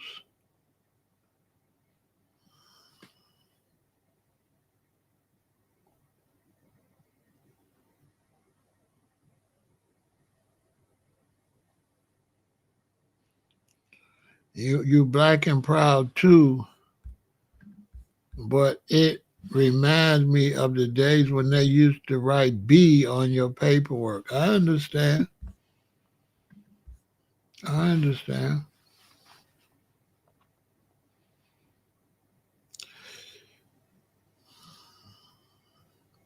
But they still got to be able to identify you by your race.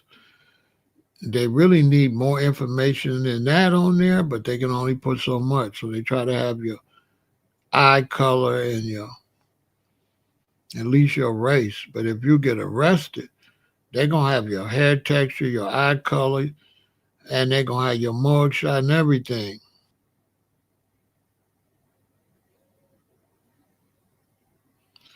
I don't do numerology or none of that stuff.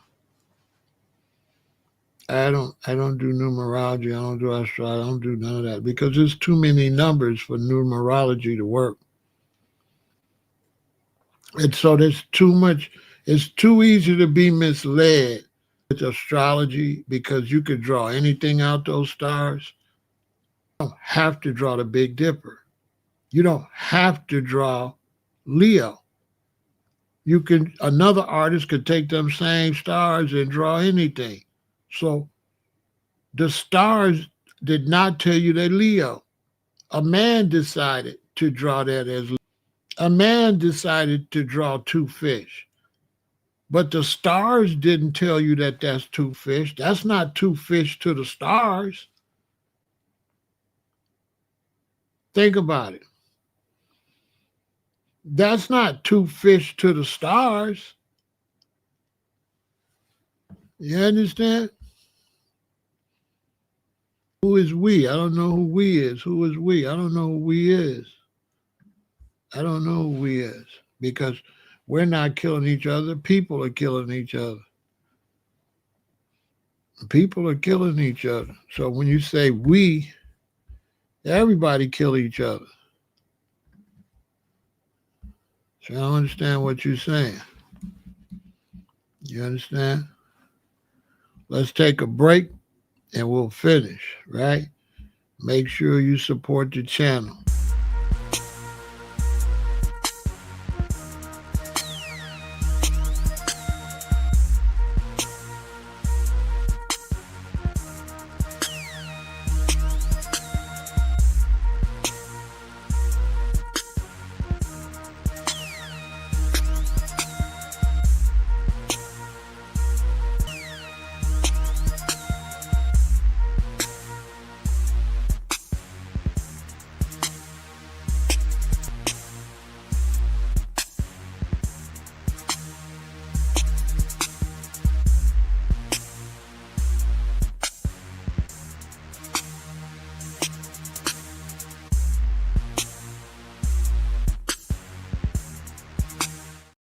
So yeah, as long as people are killing each other, then whites gonna kill whites, blacks gonna kill blacks, Hispanics gonna kill Hispanics, Asians gonna kill everybody, gonna kill everybody.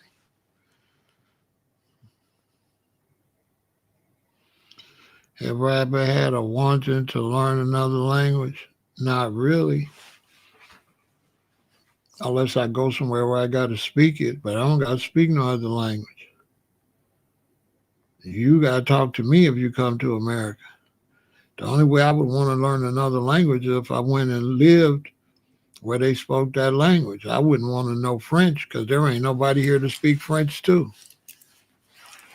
I wouldn't want to learn Spanish because if you come here, you got to learn English. I don't got to talk to you. You got to talk to me. You in my land. I don't want to learn German because I ain't going to use it. So now I don't want to use no languages. I don't want to learn no languages I ain't going to never use. I ain't going to never use them.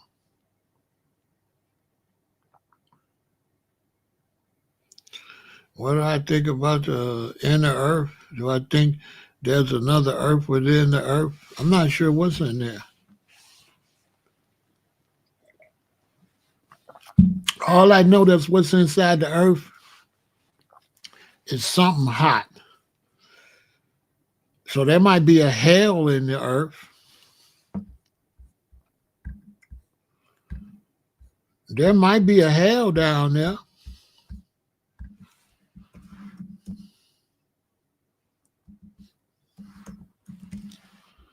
I know that. There might be a hell.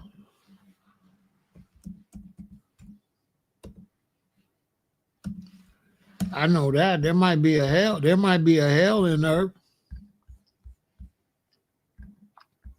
That's possible. It's something hot down there. It's something hot down in the earth.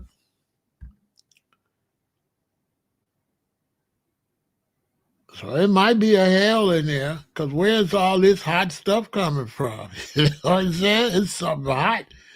You know what I'm saying? That's why I can tell you about hell. It might be a hell in there. It's something hot in there. Yeah, there's something hot. I can tell you that. I don't know what,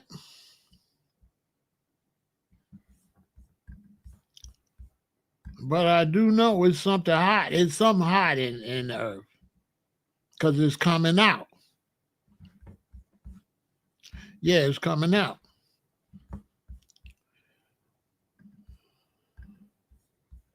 Yeah.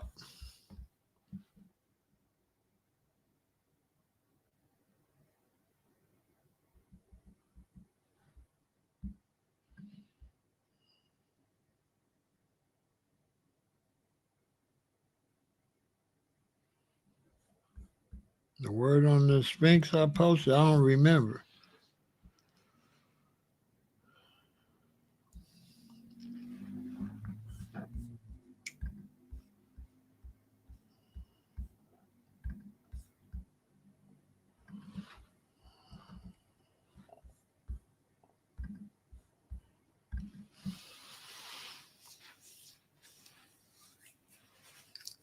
I be posting so much stuff.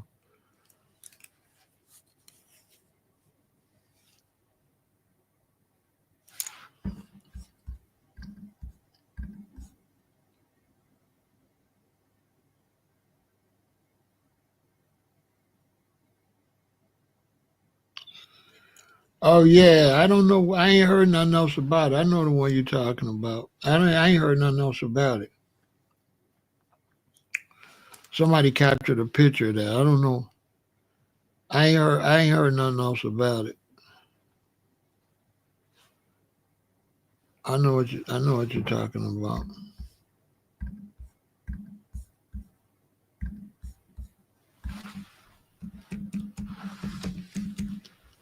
Yeah, I know what you're talking about.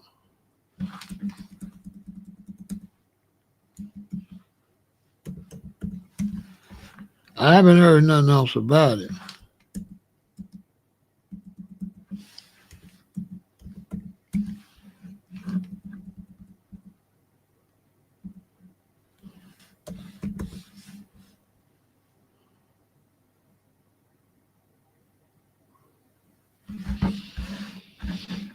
Yeah, I haven't heard nothing else about it. You know what I'm saying? I haven't heard nothing else about it. I got that picture somewhere in here. I don't know where I put the picture though. Let me see. Yeah, I haven't heard nothing about that. I forgot where I put that picture at.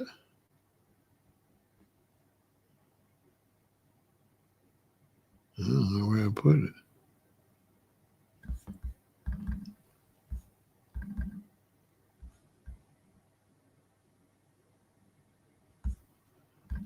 Yeah, I don't know where I put that picture. I gotta find that picture.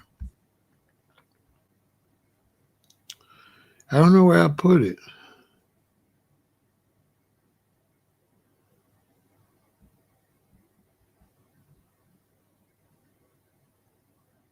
I sure don't. I be forgetting what I named this stuff. I said, I be forgetting what I named it. I need to find it though. I'm gonna find it because I need to put that. I forgot what they called it. They didn't call it a Sphinx. They called it something else. I forgot what they called it.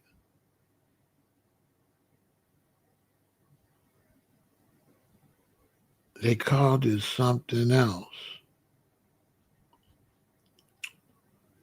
What did they call that thing? I don't know. I forgot what they called it.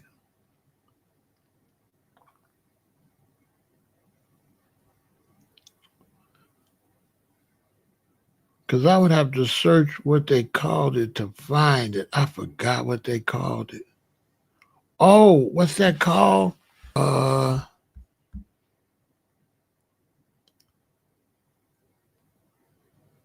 I forgot what they called it.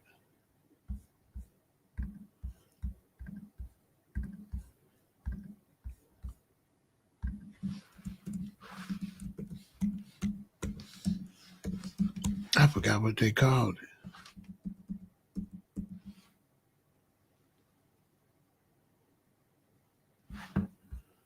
Yeah, I forgot. I forgot what they called it.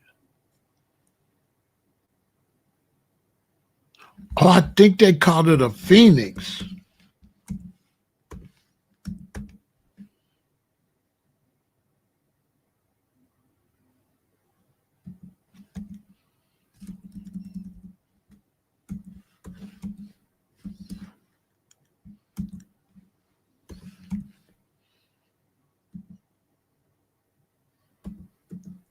I think that's what they called it.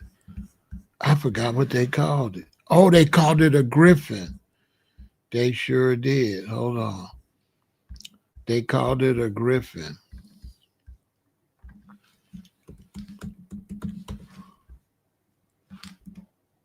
I don't know where I put it. I don't know where I put it, man. Yeah, I don't know where I put it.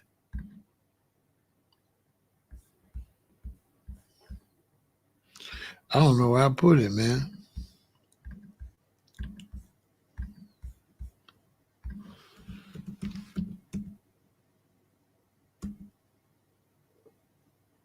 I don't know where I put it.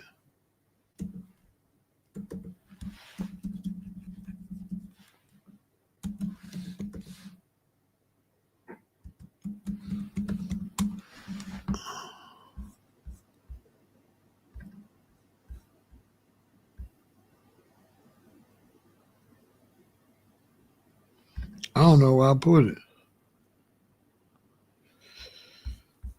I have to go try to find it.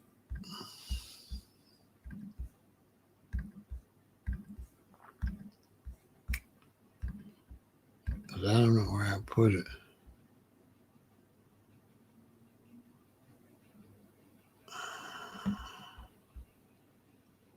Uh,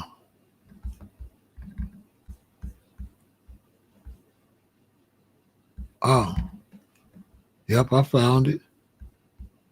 I found it. You talking about this thing, Griffin with an N.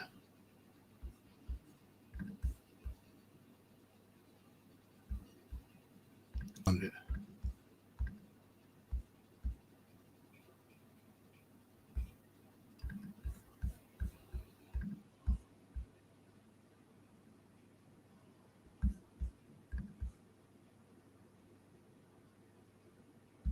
Yeah,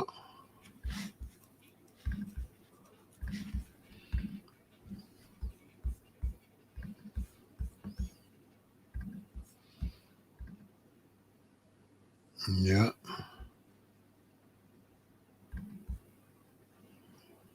There you go. It's not a horse because it got legs like a lion. A horse legs ain't big like that. The legs like a lion. It's got a tail like something like an ostrich. It's got wings and feathers like a I don't know, like an owl maybe or something. But that head ain't nothing got no head like that on the earth. Nothing, nothing has that face. You can see the mouth turns a little bit like a bird, but a bird ain't got them big old ears though.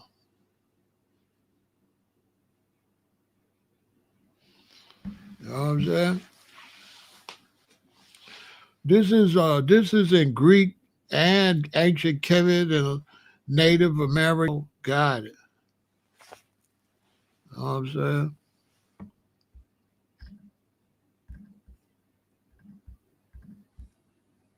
Yeah, they all got that. They got that big old creature down in South America that pick people up and fly off with them. I forgot what they call that.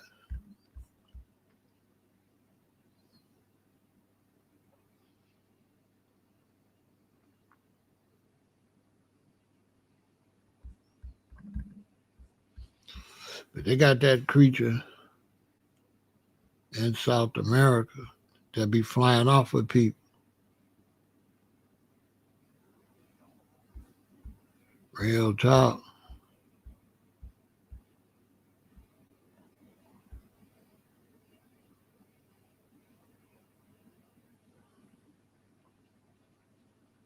Yeah,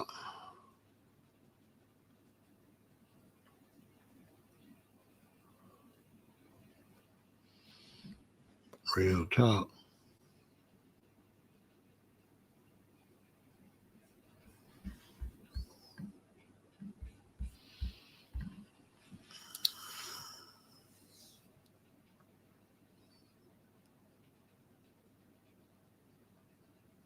Yeah, you heard that from me where the story was that when they would have the slaves and drop the slaves off, sometime when they would go back to Africa, the slaves would be back in Africa. And finally they found this lady, this holy lady, and they asked her how was they getting back, and she said they was flying.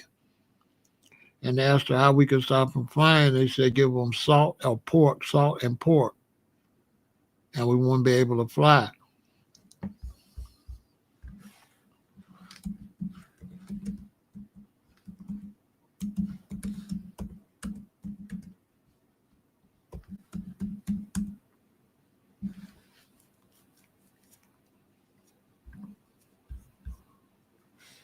Right?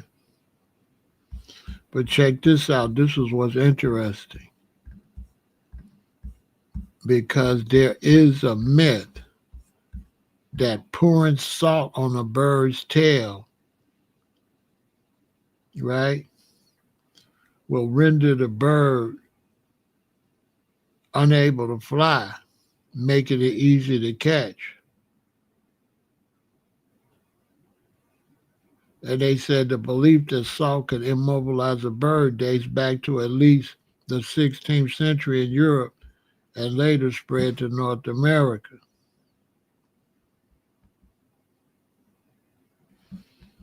So it's interesting they said the same thing with black Americans or slaves that they brought here.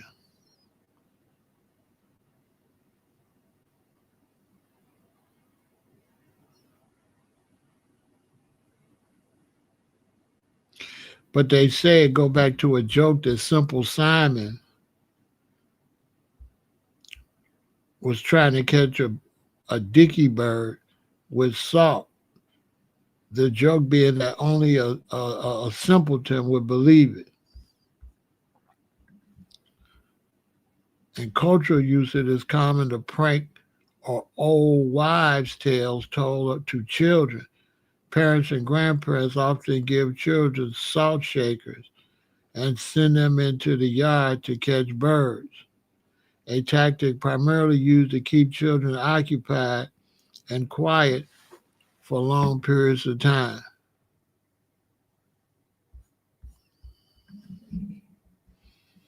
So there's all different type of jokes and all different types of different things about that. You know what I'm saying?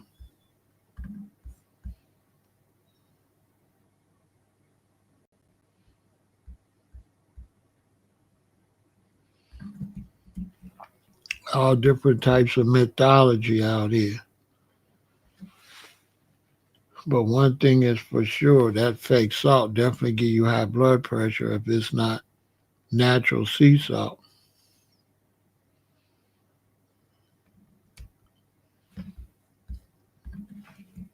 So a lot of times, a lot of these stories, you don't really know where they come from or how serious they are.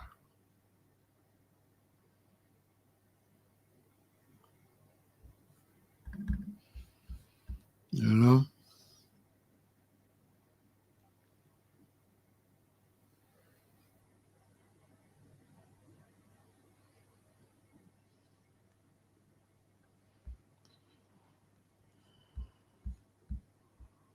That's the problem with some of these stories.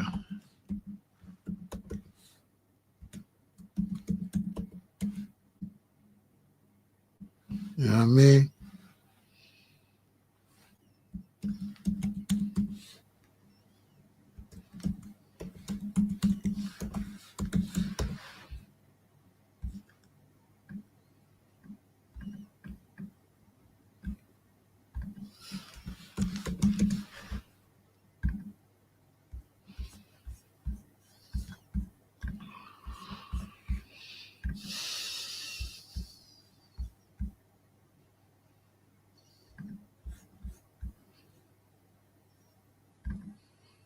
So that's the thing about some of these stories.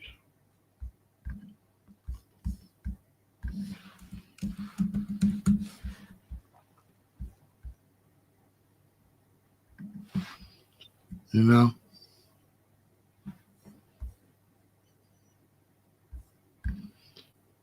Some of these stories, you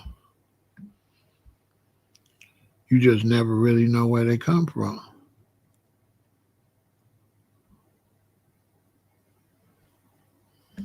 you know?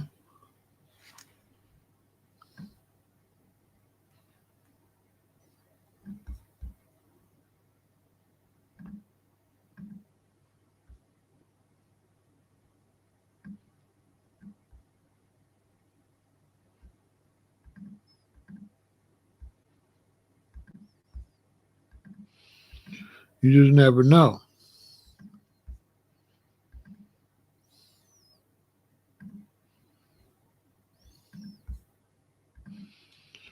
You just never know where the story come from.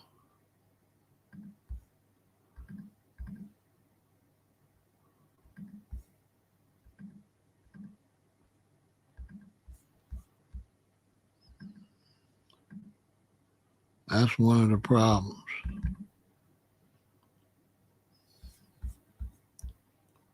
You just never know.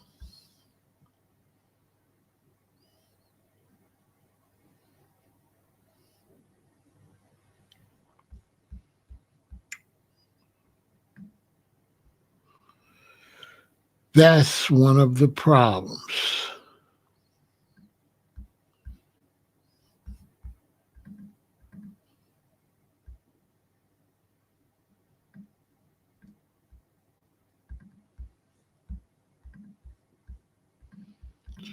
And you just never know.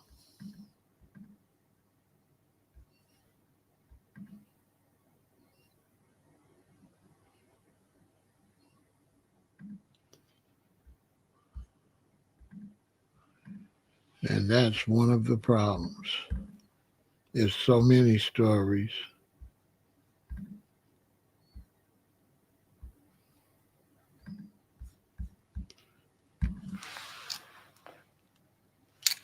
That you just never know.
This is the Elder Observation.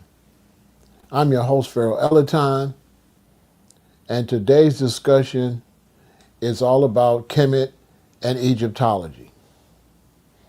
This is an interview with one of the earlier pioneers of Egyptology and Kemet in America, and I really hope you enjoy it. I am 72, and I've started off into Egyptology 1967, 68. And this brother named Aye, he introduced me and some other brothers into the history of ancient Egypt. And it started off with us dealing with believing in ancient aliens, you know. And he introduced us to Sun Ra, which Sun Ra was trying to make a lot of black people especially aware of their history. And through Aye, we studied the Book of the Dead and started reading all kinds of books, like my diet. You know, he got us into more deeper into our diet. You know, and through him, We started being exposed to Zen Buddha.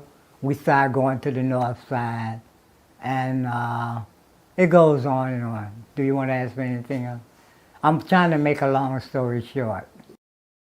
The history for the Saba African American Museum, I can tell you a little history of that. Which we all know, those that do know, the first museum was on 39th in Michigan. And Dr. Margaret Burroughs, she was like the founder, her husband, Mr. Burroughs. And I got a chance to meet her, I can't remember the name, but she allowed us to practice in her basement. And the name of our group was the Black Spirits. And when she went to Africa, she brought back African instruments for us. And we used the instruments when we did shows to fundraise for the museum. And during that time, there was the Afro Arts Theater. And we got a chance to play at the Afro Arts Theater, which Phil Coran, he was like the founder, and we did shows. And that's why I got a chance to see Shaka Khan, Ethel Kitt, a bunch of famous black people came through there and performed. And Olatunji, you know, this African group. And upstairs, over the Afro Arts Theater, was the headquarters of the Blackstone Rangers, which we didn't have no problems at the Blackstone Rangers, you know, because they looked at us like, you know, cool. You know, that was the time they wore their red berets, and they were different from the gangs we have today. They didn't just go around shooting people and, you know, harming people unless they had a reason to. And the Afro Arts Theater, when you came, it was on 39th and Oakland Wall. And when you came to the doors, they had Pharaoh pictures, the Egyptian art at the front door. And the band that played out there, they called them the Phil Coran and Artistic Heritage Ensemble. And they all drove Mercedes Benzes, black. So we looked up to them because we were a little younger. Well, anyway, eventually the Blackstone Rangers took over the theater, you know, and that was bad times anyway. I learned a lot through that period. My Egyptian name is Pharaoh El-Aton, and I didn't pick my name, someone picked it for me, you know. Aryeh, he gave us all Egyptian names. And over the years, I became Pharaoh by studying ancient Egyptian, you know, history. And I've seen the power in saying Pharaoh. They say, speak of the gods that they will live, you know. So,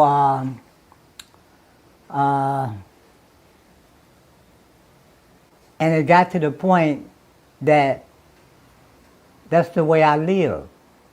And the group of us that hung together, we lived the life of the Egyptians. This is the way we thought, and this is the way we flowed, you know. And Aryeh eventually joined with Sun Ra. He went to Philadelphia. And from Philadelphia, they even had a chance to go to Egypt.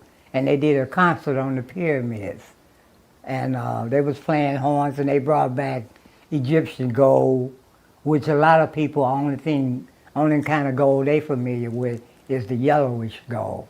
And he brought back bronze-like gold, you know, different unks. The ankh that looked like a person with arms sticking out, which is a symbol of life. And Aton, we chose that after the 18th dynasty, Akhenaten.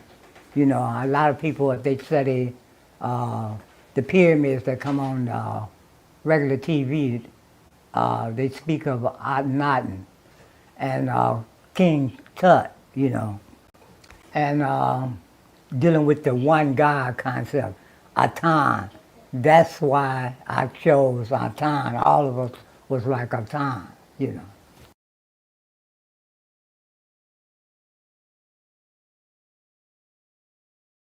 Well, Father Elijah Muhammad, I think he was a great black man. And however, what he was supposed to done, as far as having more than one wife and dealing with the young women in the mosque, I can overlook that because I'm dealing with the positive things that he done for the black community. During that time, I was fortunate enough to go to a lot of Savior's Day. They had the Savior's Day, and I got an opportunity to listen to uh, Elijah Muhammad, and what he was saying was positive.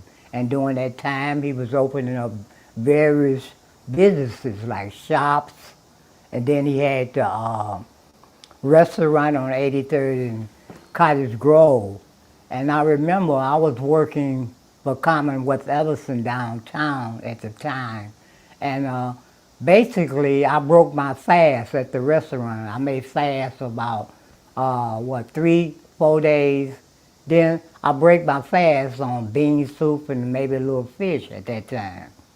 And he had farms too. Elijah Muhammad bought farms and this and that. And I love the Say-Day Parade because you got an opportunity to see the beautiful sisters wrapped in all their white. And then you see the fruit of Islam. They're like soldiers, so disciplined. And you can see the brothers on the corner selling Muhammad Speaks. And a lot of the young brothers our age was, talking to us, and we'll ask them questions which we knew they didn't know the answer because we was getting information that they wasn't aware of.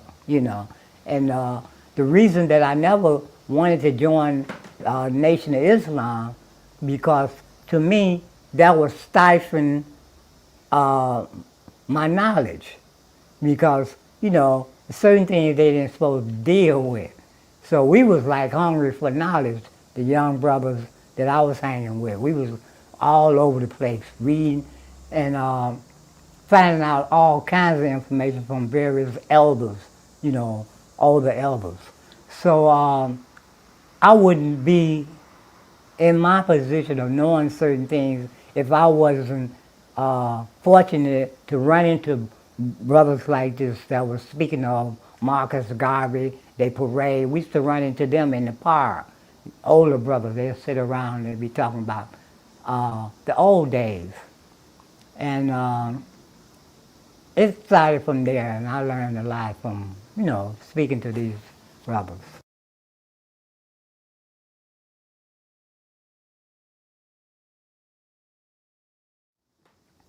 Well, most people say, or I tell people I'm a vegetarian because that's what they can relate to. But basically, personally, I call myself a microbiotic, grains, fruits, and vegetables, and there's probably certain nutrients in the air that we deal with. Speaking of that, I remember me and the brother uh, Ramesses and the other brothers like Tamu and all of us, we used to fast. We'll go on maybe a 19-day fast. We'll start it off with, heavier food. Then we'll go to salads, then we'll go to fruit. Then the last days we'll deal with mineral water, spring water, whatever. And we'll go to the lake and listen to the music. And we were so high on a natural fast that they'll swear that we was on kind of acid or something. But we wasn't. We was just dealing with a natural food, a natural diet.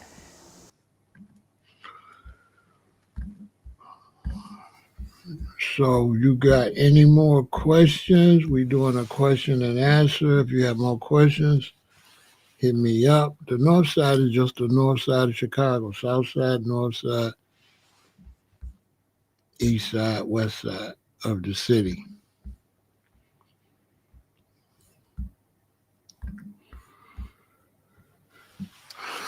Any more interesting questions while we're doing this question and answer tonight? Glad to see everybody over here. Make sure you support the channel. Hit the like button, share, subscribe, hit the notification bell, all of that good stuff, and support the channel.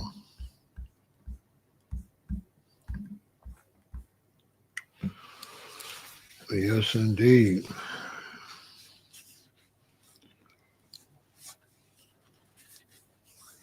So, do we have any more questions? Anything you've been thinking about? Anything you want to know?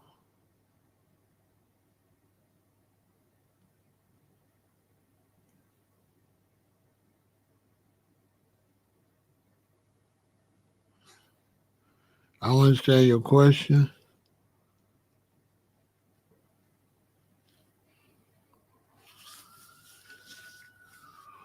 He was talking about people he came up with.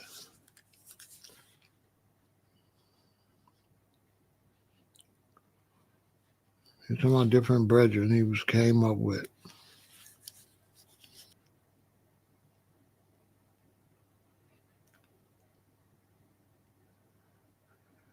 Have I been to the museum? Which museum are you talking about? The museum he was talking about? I don't think that museum now is DuSable Museum. So yes, I've been there.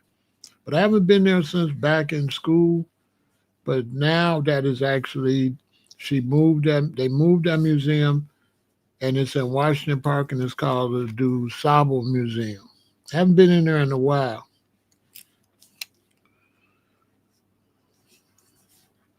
But the first time I went is when I was in grade school, and they took us in. This black woman, she had it in a apartment building, like 2 floors, and eventually they actually got the museum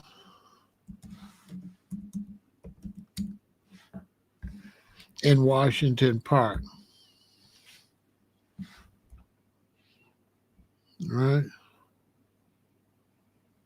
So now the DuSable Museum is in Washington Park. Here it is right here. Search it. DuSable. That's the man that discovered Chicago. And this is the DuSable Museum in Washington Park. It is a landmark. And Washington Park is also beautiful. You go to Washington Park on the south side of Chicago in the summertime, and you will see everybody and their mama out there picnicking. So that's where all of the foundational black Americans and all other kind of blacks are out there having a picnic.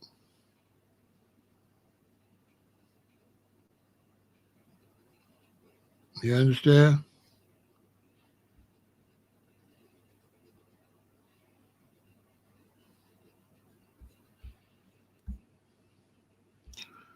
There's supposed to be a marae. In there is a meeting house for New Zealand as part of our culture in Chicago.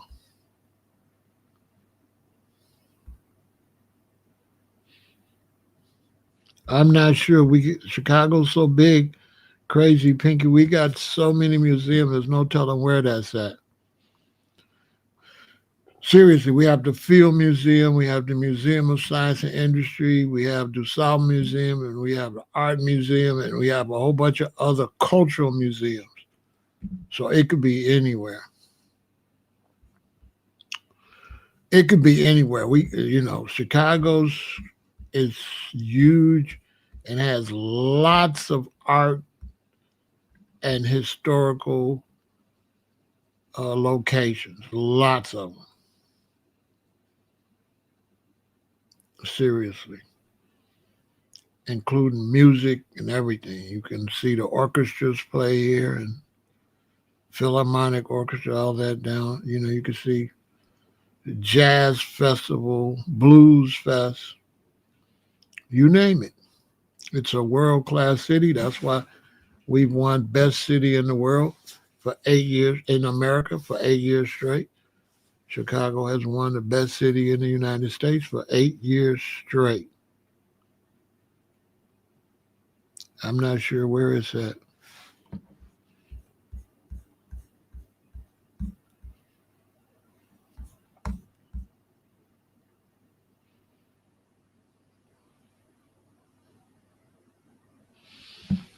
But it's here.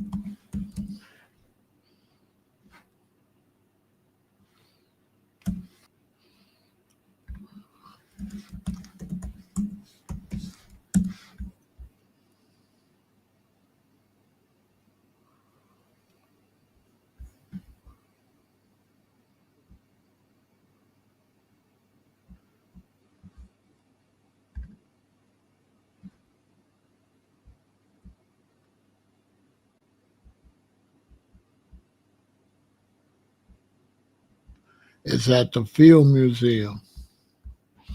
Field Museum. Okay, that's where it's at. It's at the Field Museum. Here it is. It's at the Field Museum at 1400 South Lakeshore Drive, Chicago, Illinois. At the Field Museum. That's where it's at.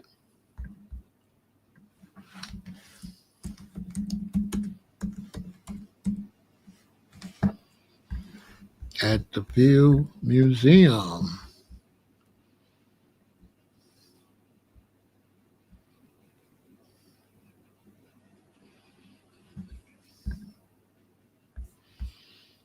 That's where it's at.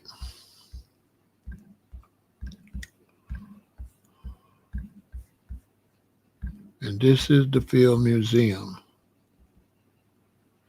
We also got the Museum of Science and Industry, but the Field Museum has, the dinosaurs and all the historic information is at the Field Museum.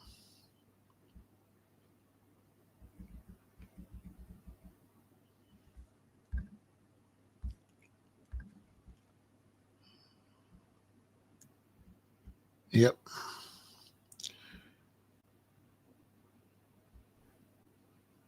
The mummies, all the Egyptian artifacts, all of that is at the Field Museum.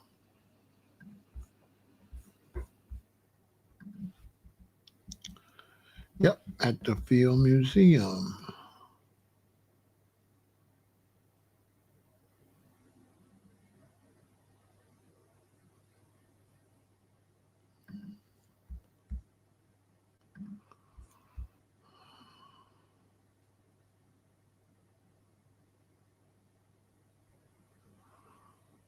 Yep.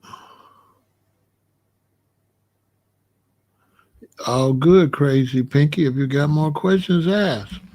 Yeah, the Field Museum has all of that. That's where a lot of history's at.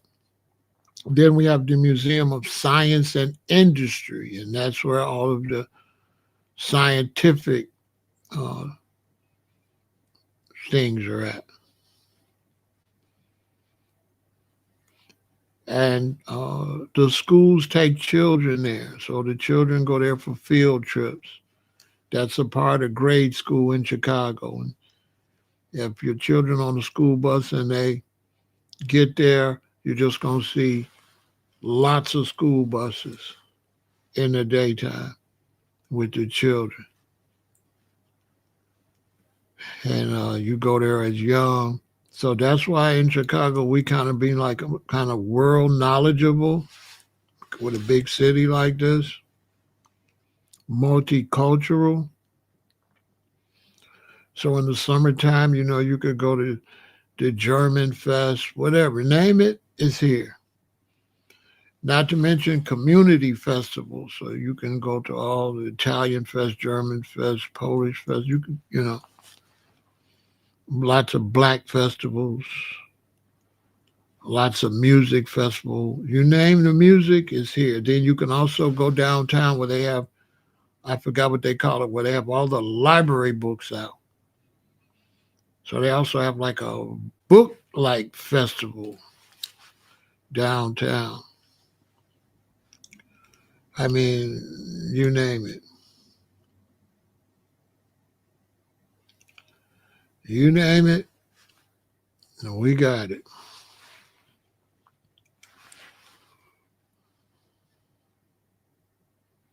So that's why people in Chicago are kind of chilled out.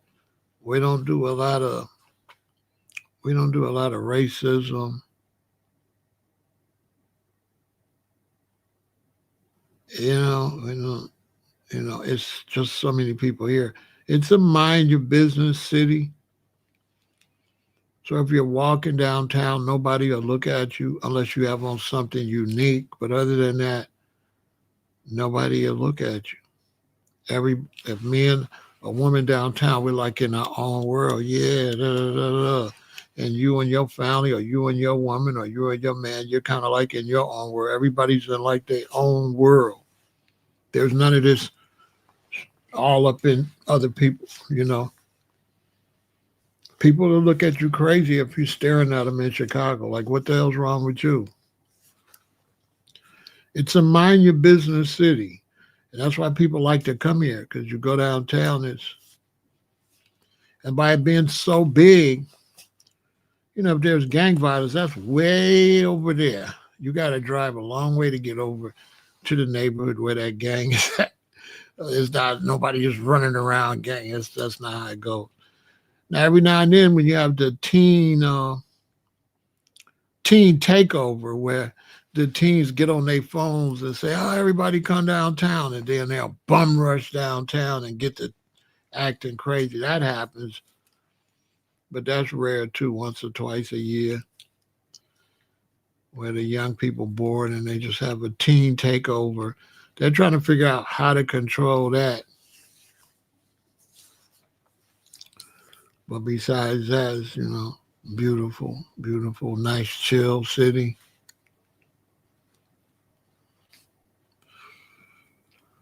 Real nice. I love it. Other places don't really quite compare. Their food ain't that good. They don't have that many restaurants. You got to go to the same thing all the time. In Chicago, I could be with a woman. We can go on a date every weekend of the summer and never go to the same area.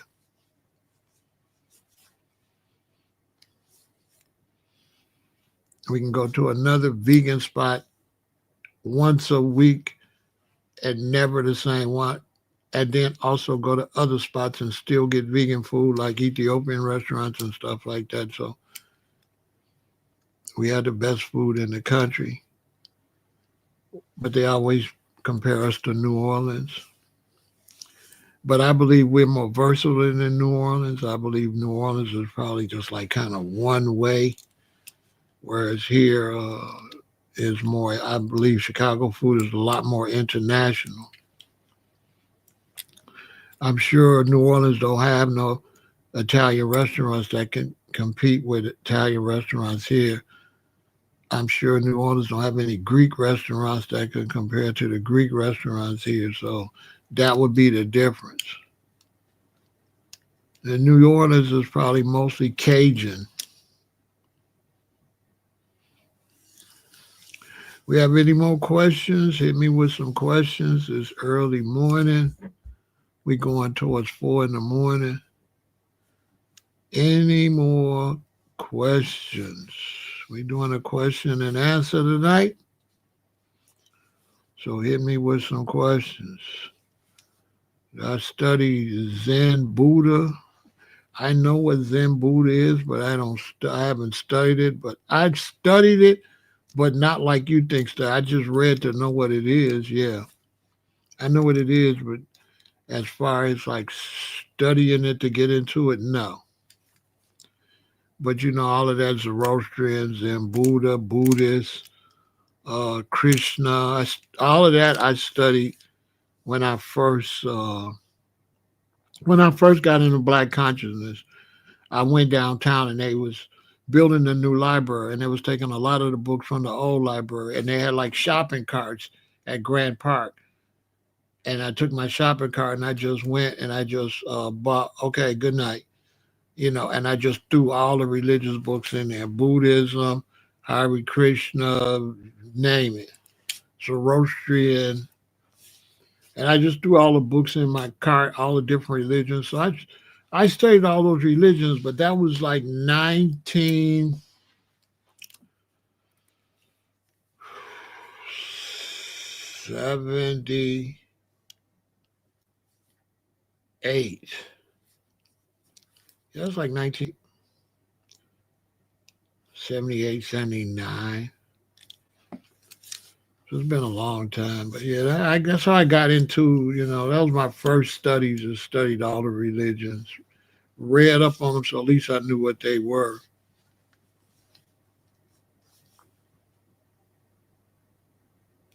Yeah, we got some snow. We had some snow up here, sweetheart, but it rained. Oh, beefy. Sorry. We had some snow up here, but it rained and then it melted it all. Sorry about that, beefy. I just now seen your picture. I never hit on your picture before. But yeah, it rained and melted it just recently. So we had snow on the ground for about a week or so. Are you in Schaumburg now? Okay, you out there in Schaumburg. Schaumburg used to be where we would go to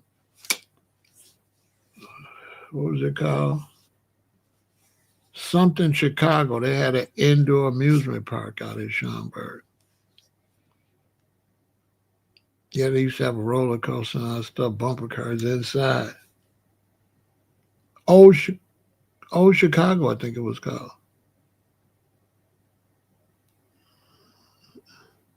At a mall out there when I was in high school age. We used to go to Schaumburg to Old Chicago in a mall. It was an indoor amusement park.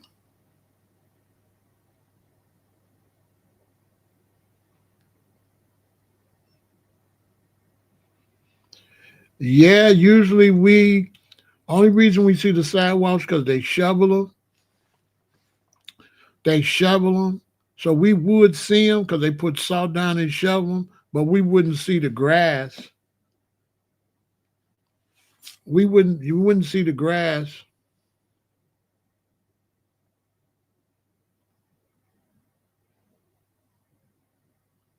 What are my heating options for independence? You mean heating in the house?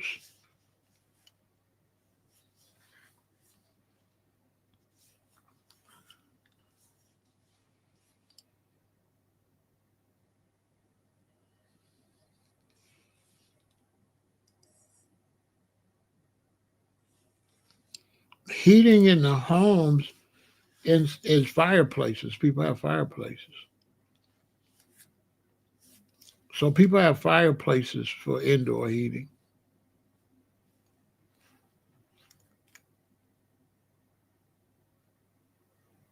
Oh, Bolingbrook? Yeah, it might have been Bolingbrook.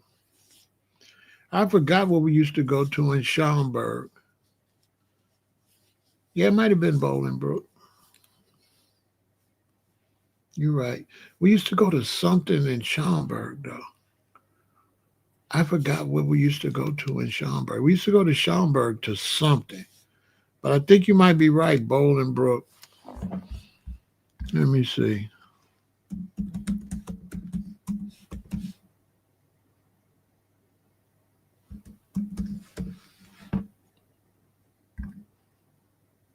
Yeah, it was in Bolingbrook. It opened in 1975 when I was a junior, and it closed in 1980. Yeah, it was in Bolingbrook. It didn't stay open that long.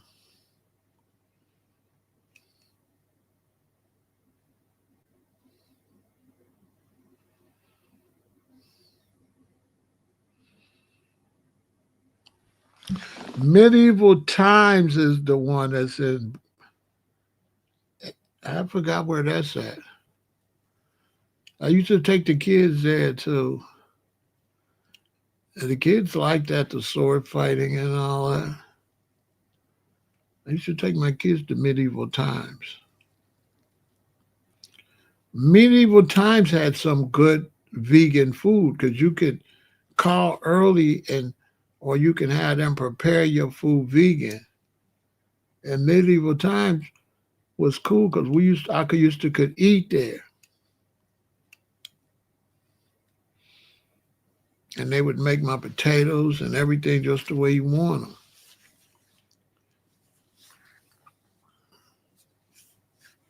Yeah, I used to get a limousine and take the kids to Medieval Times like once a year, like about 3 times while they was little. When they got too big, we didn't go no more. Take them out there. They watch the sword fighting and the jousting. Yeah, I used to take them out there. Yeah, I used to take the kids out there to Medieval Times. Is it still there? Yeah, I used to take. They liked that. Oh boy, did they like that, especially the boys. The girls liked it too because they get to hang out and eat and look all dainty.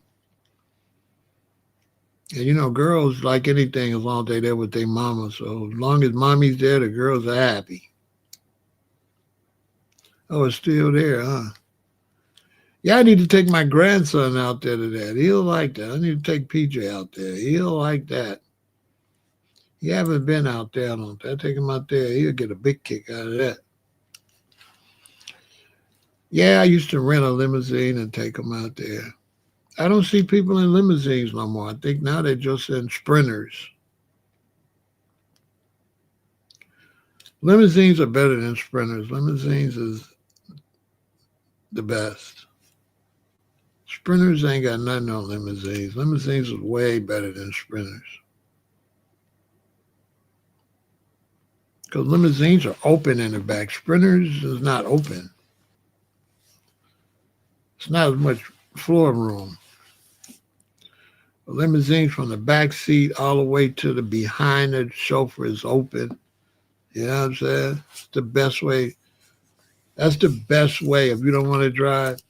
A limousine is way better than sprinters by far. And that's going to come back. Limousines are going to come back. Limousines is the ultimate when you're hanging out by far. It's more cozy. I don't like the word romantic, but because I ain't a roman, but it's more romantic for sure. It's way better with your woman in a limousine than in a sprinter by far. Then you got the champagne and the bar back there. You got the TV up behind the driver. Can't beat it.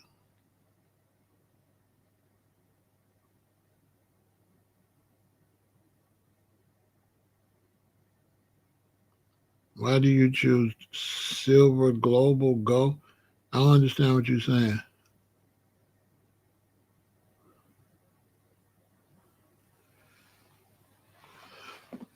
I shop at the Woodfield Mall. Yeah, I shop. I shop at the Woodfield Mall. Yeah, it's packed. I shop. A matter of fact, when my daughter came to town, I took my 2 youngest daughters out there. They didn't even spend no money. I was disappointed.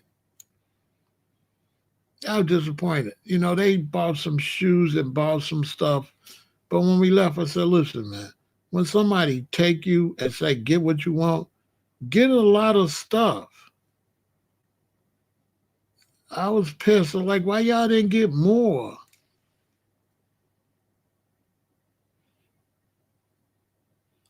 I think that's the Woodfield Mall. What's the other mall out there? No, not the Woodfield Mall.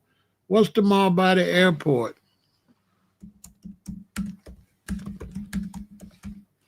That's the best mall.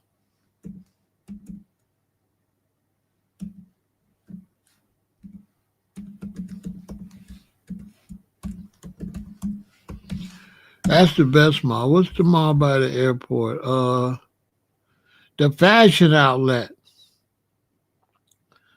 Fashion outlet. Yeah, the fashion outlet is the best for sure. Yeah, the fashion outlet. That's why I took it. Yeah, the fashion outlet is the best by far for getting good deals.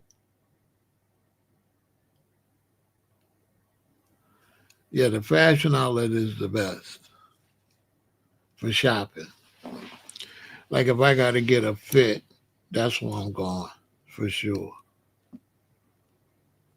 hands down.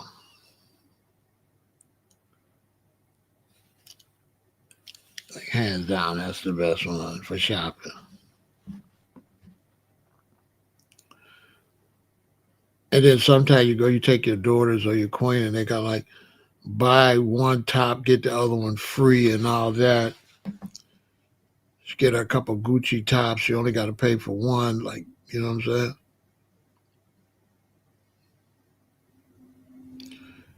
Because at the fashion sew a shirt and there's just a little thing where they didn't do the thread right somewhere, they'll send it out there for discount. Yeah, so it be little stuff wrong with it, but you can't see it. So you get it way cheaper. A lot of people don't know that, especially when you go there on Thursday when they first get the stuff in. You can be fly with some really expensive clothes that you got way cheaper.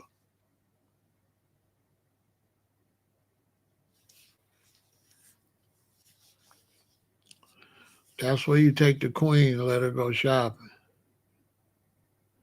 And if she just wants to spend some serious money, she can still go in other stuff.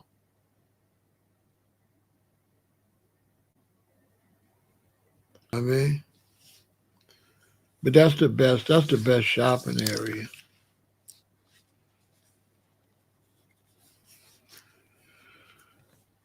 For me, if I could find something without somebody's name all on it,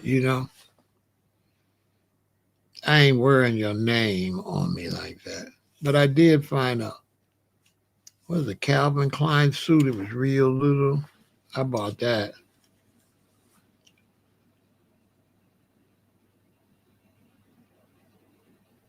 Why do I choose silver over gold?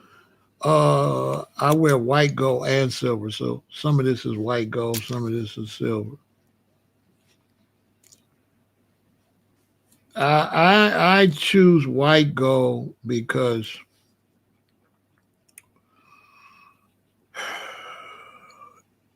it goes way back when used to go to this African jewelry store, and he had all this white gold.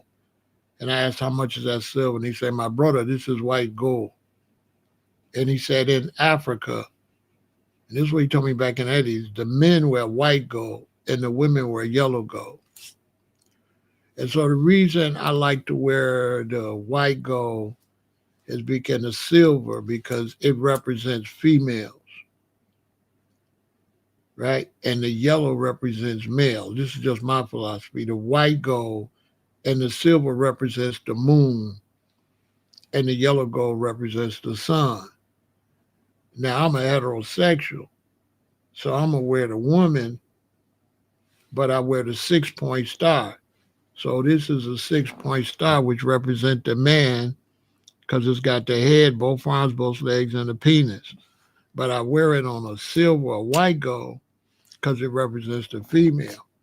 And I feel like the female should wear yellow gold to represent the man, but she should have a 5 point star. Because I'm a man, I don't want no man on me. I want a woman on me. I don't want no man on me. But that's just my personal philosophy.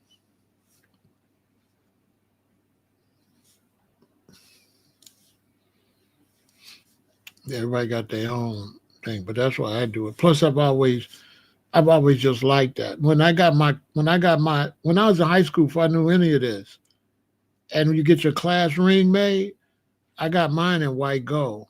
So I've just always liked white gold and silver more than yellow gold. Just was natural. But as I got older, I developed a teaching about it, especially when the African told me that the men wear the white gold in Africa. I don't know if that's the same now. I don't know what country he was from, but he had a jewelry store downtown Chicago when I worked at the Treasury Department. And I went in there. I said, "Man, how much you want for that silver bracelet?" My brother, that's not silver. That's white gold. And back then, Black Americans didn't know nothing about white gold. The only gold we knew was yellow gold. Like these rings is white gold. Like this is white gold. This is white gold. This ain't silver. This is white gold. This ain't silver. But this is my uncle's ring. This is my mother's uncle's ring that she gave me.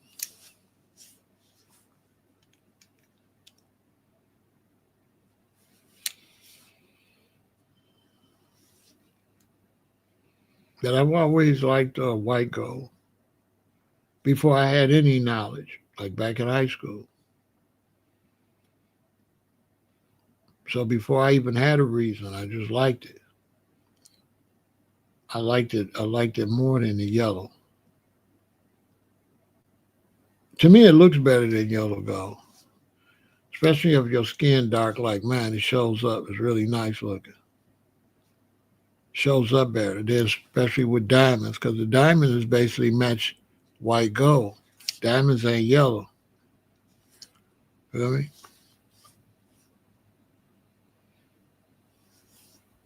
But just a personal preference.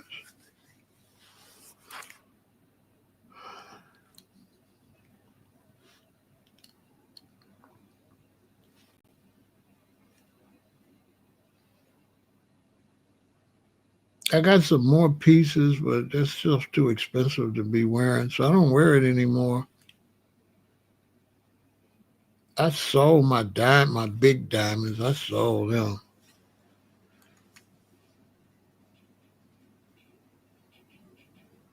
What's the most I ever spent on jewelry?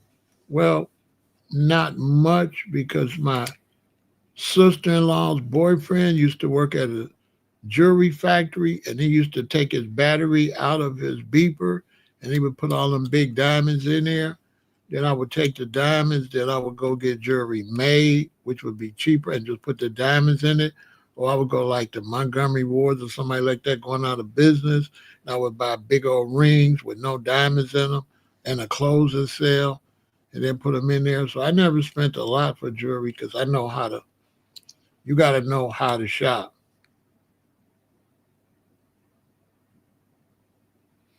Yeah, you could tell the difference because white gold's got a light yellowish tinge to it.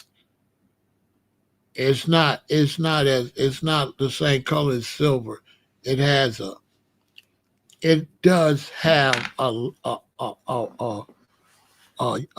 light yellowish.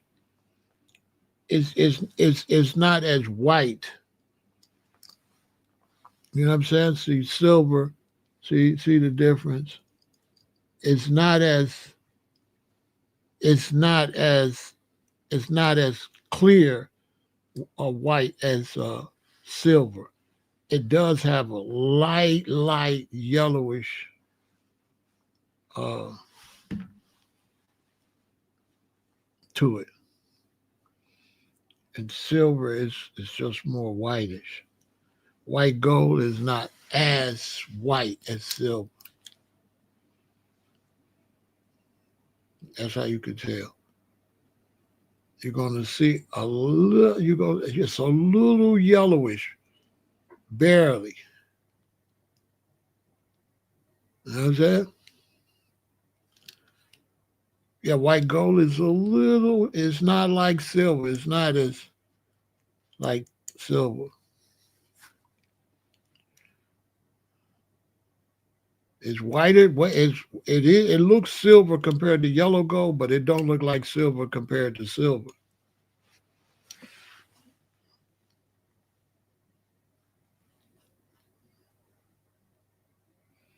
You know what I'm saying?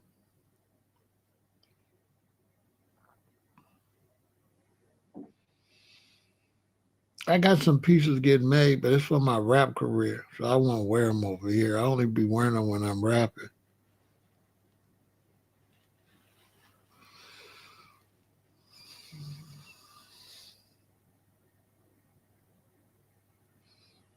Do I feel what shift?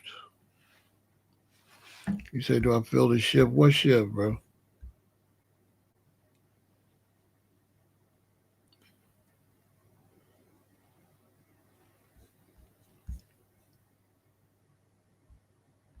How long I've been rapping? I just started.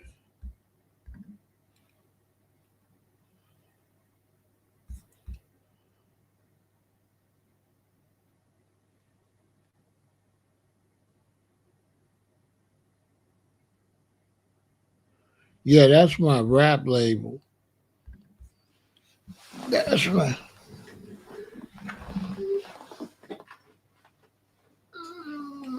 that's my label. Uh, this one right here. Now this is white gold. Yeah, that's the label. Clean it. This one is silver, and this one is the white gold. This one's silver. I gotta clean this one and this one. This one is the white gold with the diamonds. This one is this one got like a emerald and a emerald and rubies in the crown. This one is white gold with the emeralds and the ruby in the crown, and this one I mean is silver with the emeralds and ruby in the crown. This one is white gold with the diamonds in the crown.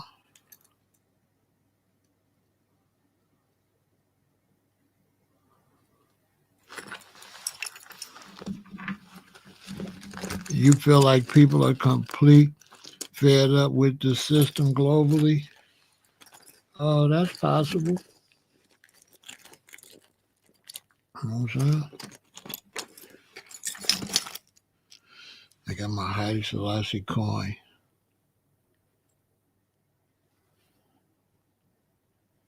From Ethiopia. See the Lion of Judah now?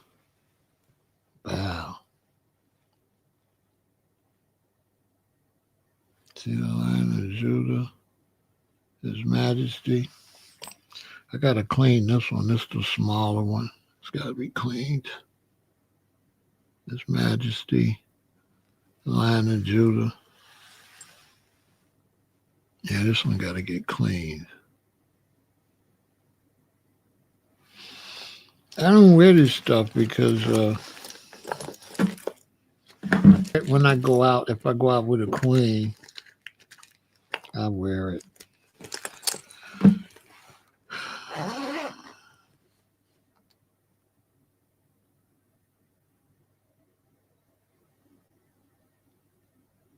Yeah, it was the first eruption.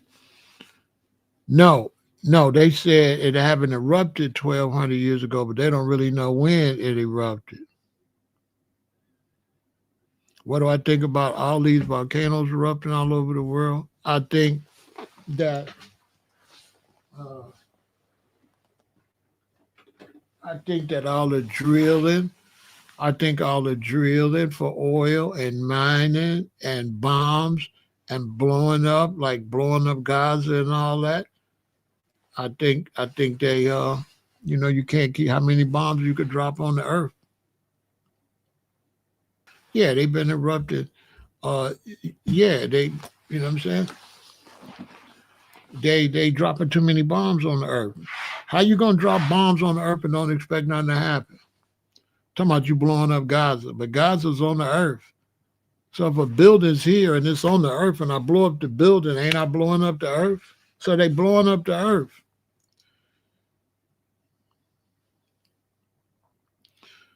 I lived in volcanoes. I lived up by the volcano in Hawaii. So they blowing up the earth.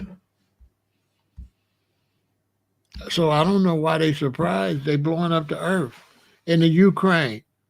You're not just bombing the Ukraine, you're blowing up the earth. The Ukraine is laying on the earth, right?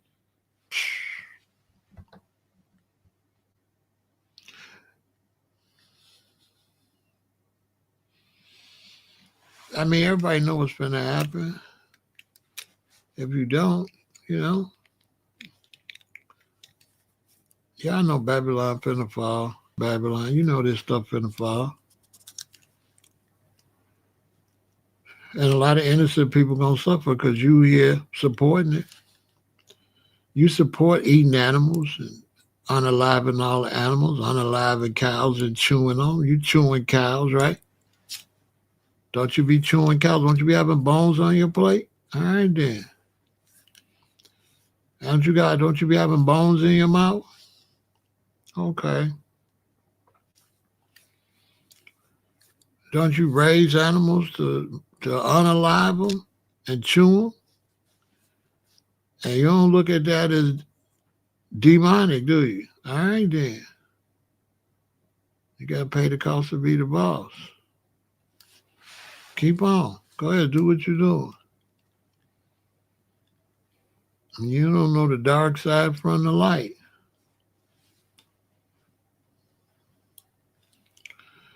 Anytime you get to eating, you got bones on your plate. What's positive?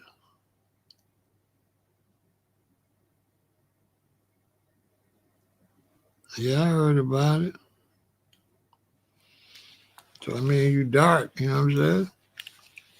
The way you have sex is dark. The way you eat is dark.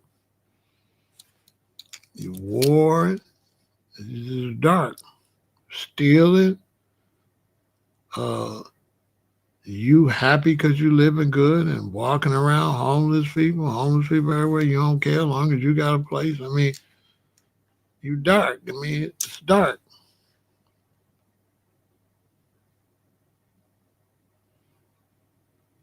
You know what I'm saying? It's dark. So that's just what it is. It's dark. You know, darkness. You know what I'm saying?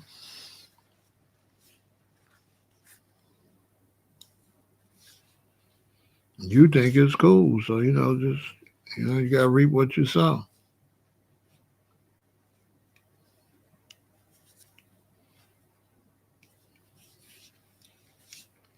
That's not positive.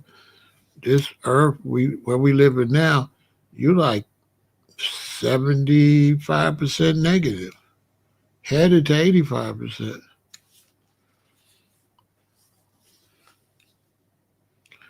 Basically, vampires and werewolves. I mean, you eat like vampires and werewolves. You don't eat like in light. You don't eat like you in the light. You eat like vampires and werewolves. That's what you know what I'm saying?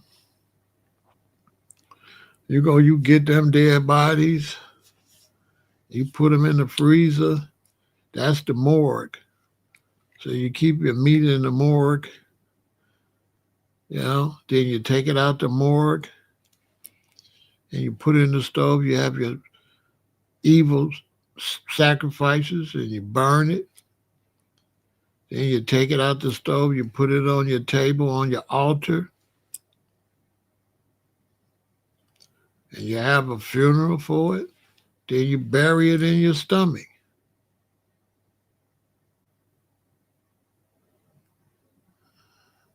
Yeah, sure, you pray over it and your colon magically can digest dead birds and cows.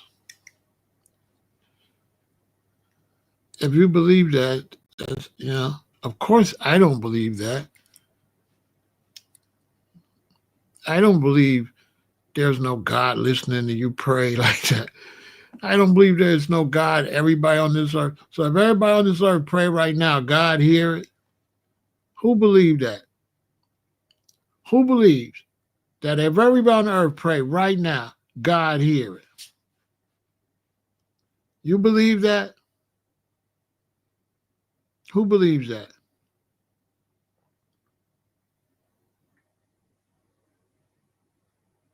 Who believes that if everybody, all the billions of people on this earth pray right now, God here, you think we God? Would God eat a dead chicken? Okay, God, if you say so.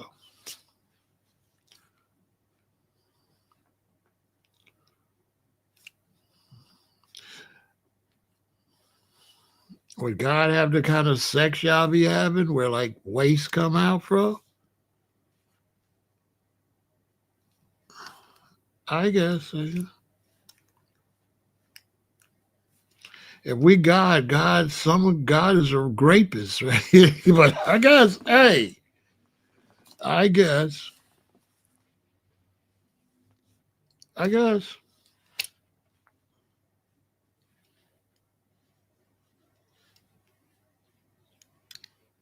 Whatever floats your boat. People say they believe stuff they really don't believe. They just be saying that. They don't believe that. You don't believe you be God. Y'all believe people is God. Trump is God. Trump is godly in any kind of way. He's people. You know.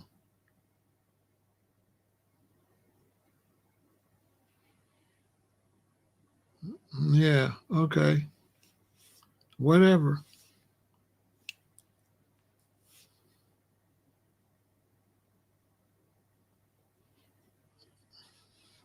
I don't debate that kind of stuff, Lorenzo. Y'all ask me something else.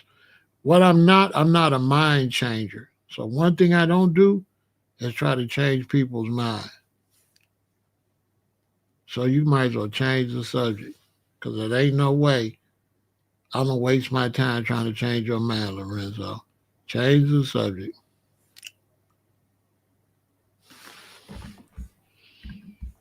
Change the subject. I'm the wrong one. I am not going to try to change your mind. Because I don't care. I don't care what y'all believe.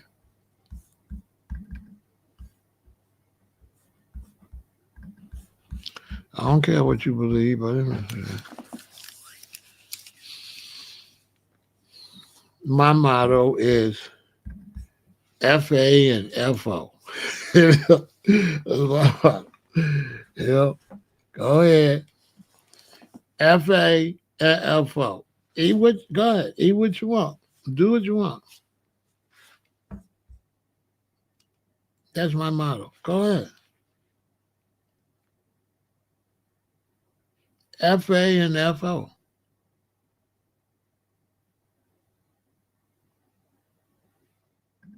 Yeah, that's my motto. I, I help people that already know it's wrong and want to change. I do not waste time with people, right, that don't want to change.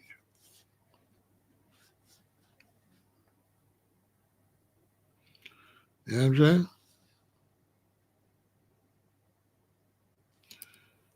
Mm-mm. That's why I moved how to eat to vegan intel. You see what I'm saying? Because over here, I moved that to somewhere where I could spend my time with people that's interested. You know what I'm saying?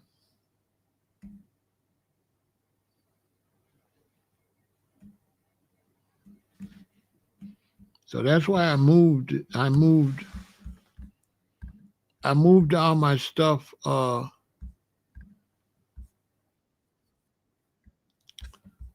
where I only talk to people that's interested. You know what I'm saying? I don't I you know, I'm trying to help those that know they need help. I ain't trying to convert nobody. You know what I'm saying? Facts. So those that want to do better and think you could do better, you go over here to YouTube at Vegan Intel, right? and then you could, you know, you could learn those that. But as far as me trying to convert you and save your colon, right? Good luck with that. Trying to prevent you from having diabetes, trying to convince you what's good, healthy, or not. Oh no.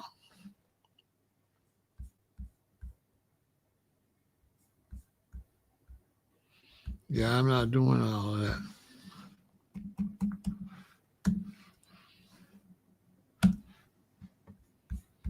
Yeah, I'm not doing all that. You know what I'm saying? This is what I do. This is what I do.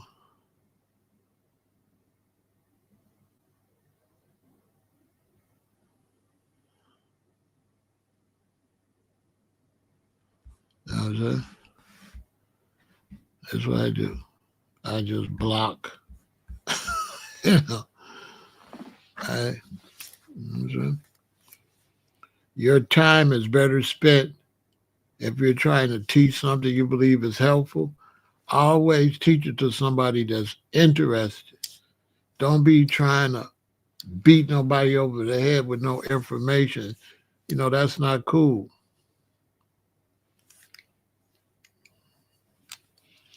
You know what I'm saying?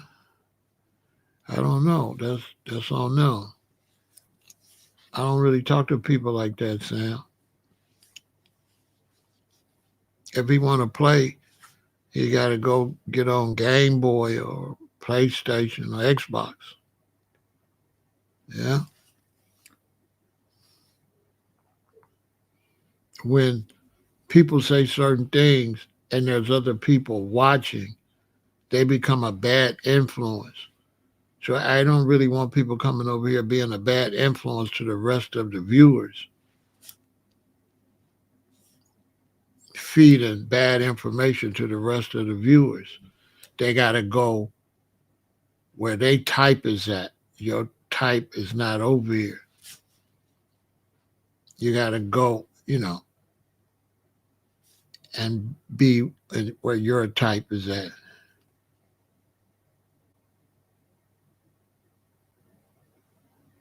See what I'm saying? And then do that with your type. Just like in life, I don't go and hang out with somebody that's not my type.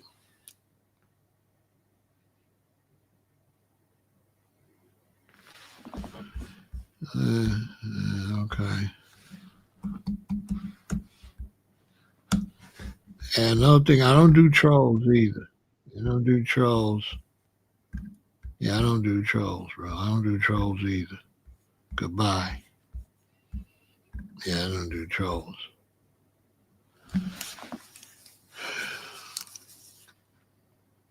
Bye, Sam. Yeah, I don't do trolls.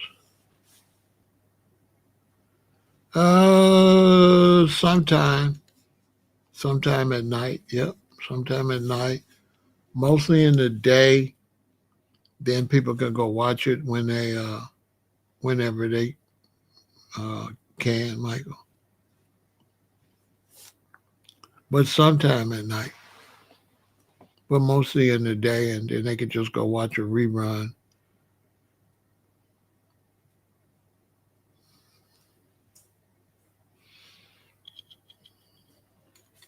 If they got questions, they can put them in the comments. Every now and then, I go look at the comments and answer questions.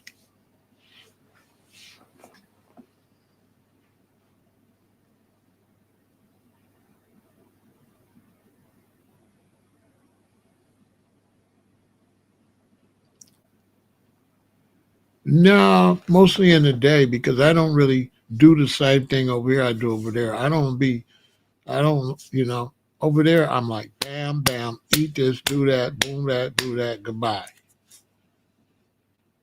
Over here I'm more open, question and answer. Over there, not really. This, I might answer one question. I'm in and I'm out over there. It's too much work for me to do what I'm doing over here and do it over there. This is exhausting. So this is nothing that you would want to do on all your channels. Some channels, you just want to drop the information and move on. This channel, yeah, but for me to be on every channel and be, no, that's gonna be too much. Over there, I don't do no, like over here now, I've been over here 3.5 hours. Over there, no video I do is longer than a half an hour, maybe 45 minutes if somebody's sick. So if it's an older lady and she's sick, yeah, I'll take times and say, well, this is what you do, ma'am, and that like that. But as far as just, because people will ask you questions just to waste your time, Michael. Not everybody that asks you questions is serious. 98% of the people that ask a lot of questions is playing. Because what they'll do, they'll ask you a question, and as fast as you answer it, they'll ask you another question.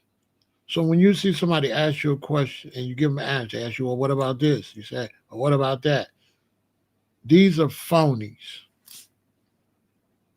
Because it ain't that much questions in the world. And these are people not even taking in your last answer. Because you got to ask them. Somebody asks you a question, you give them an answer, and they take it to heart. Are they going to be asking you another question? So the fact they ask you another question means they're not even listening to your answer. They're already trying to think of another question. And people like that is phony, Michael. Those is fakes. Those are people just wasting your time. So if you come over here and you see somebody, right, asking question, that's a fraud. So go back in the chat, y'all. And Sue was asking me questions just back to back to back to back, and they fraudulent. They wasn't sincere. They just playing, just wasting my time, really. Because it ain't that many questions in the world, not authentic questions. They just what you call pulling it out their A.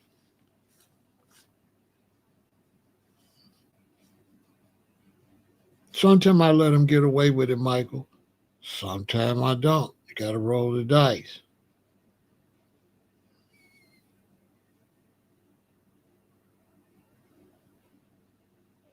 What's up? What's up, Kunta? So people just be playing with you. Just they be thinking of another question while you answering the last question. If somebody asks me a question and I give them an answer, they ask me another question. That means the whole time I was giving the answer, they wasn't even listening. They was just trying to prepare the next question. I be seeing that. I be seeing that. But if it's good for the people watching, I answer it. But if it get to the point of saying good for the people, I'm gonna call them. I'm gonna embarrass them because they fraud. They don't want none of them answers. Oh, okay, that's much love. You out there in Maywood. They don't really want no. They playing. They're just playing. They just clowns. Ain't that much. You know what I'm saying? They ain't even took in the answer, absorbed the answer. They thinking of a new question. While you answering the question, they thinking of a new question.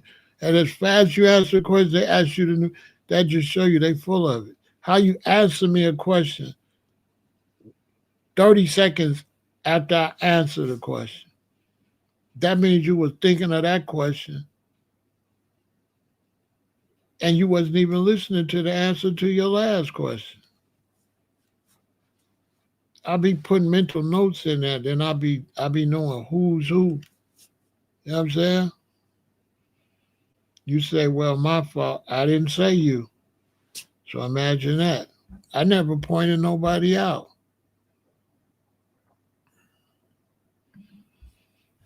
See, yeah. I never said him, did I? I never. Why is he, you know what I'm saying? Why is he saying his fault? I never said anybody. I didn't never, listen, I never said anybody. So what make him think he fits that? You understand? Anyway, it's time to go. Y'all stay positive. And next year, get ready for. Pharaoh said that live is going to be off the chain. All right, deuces.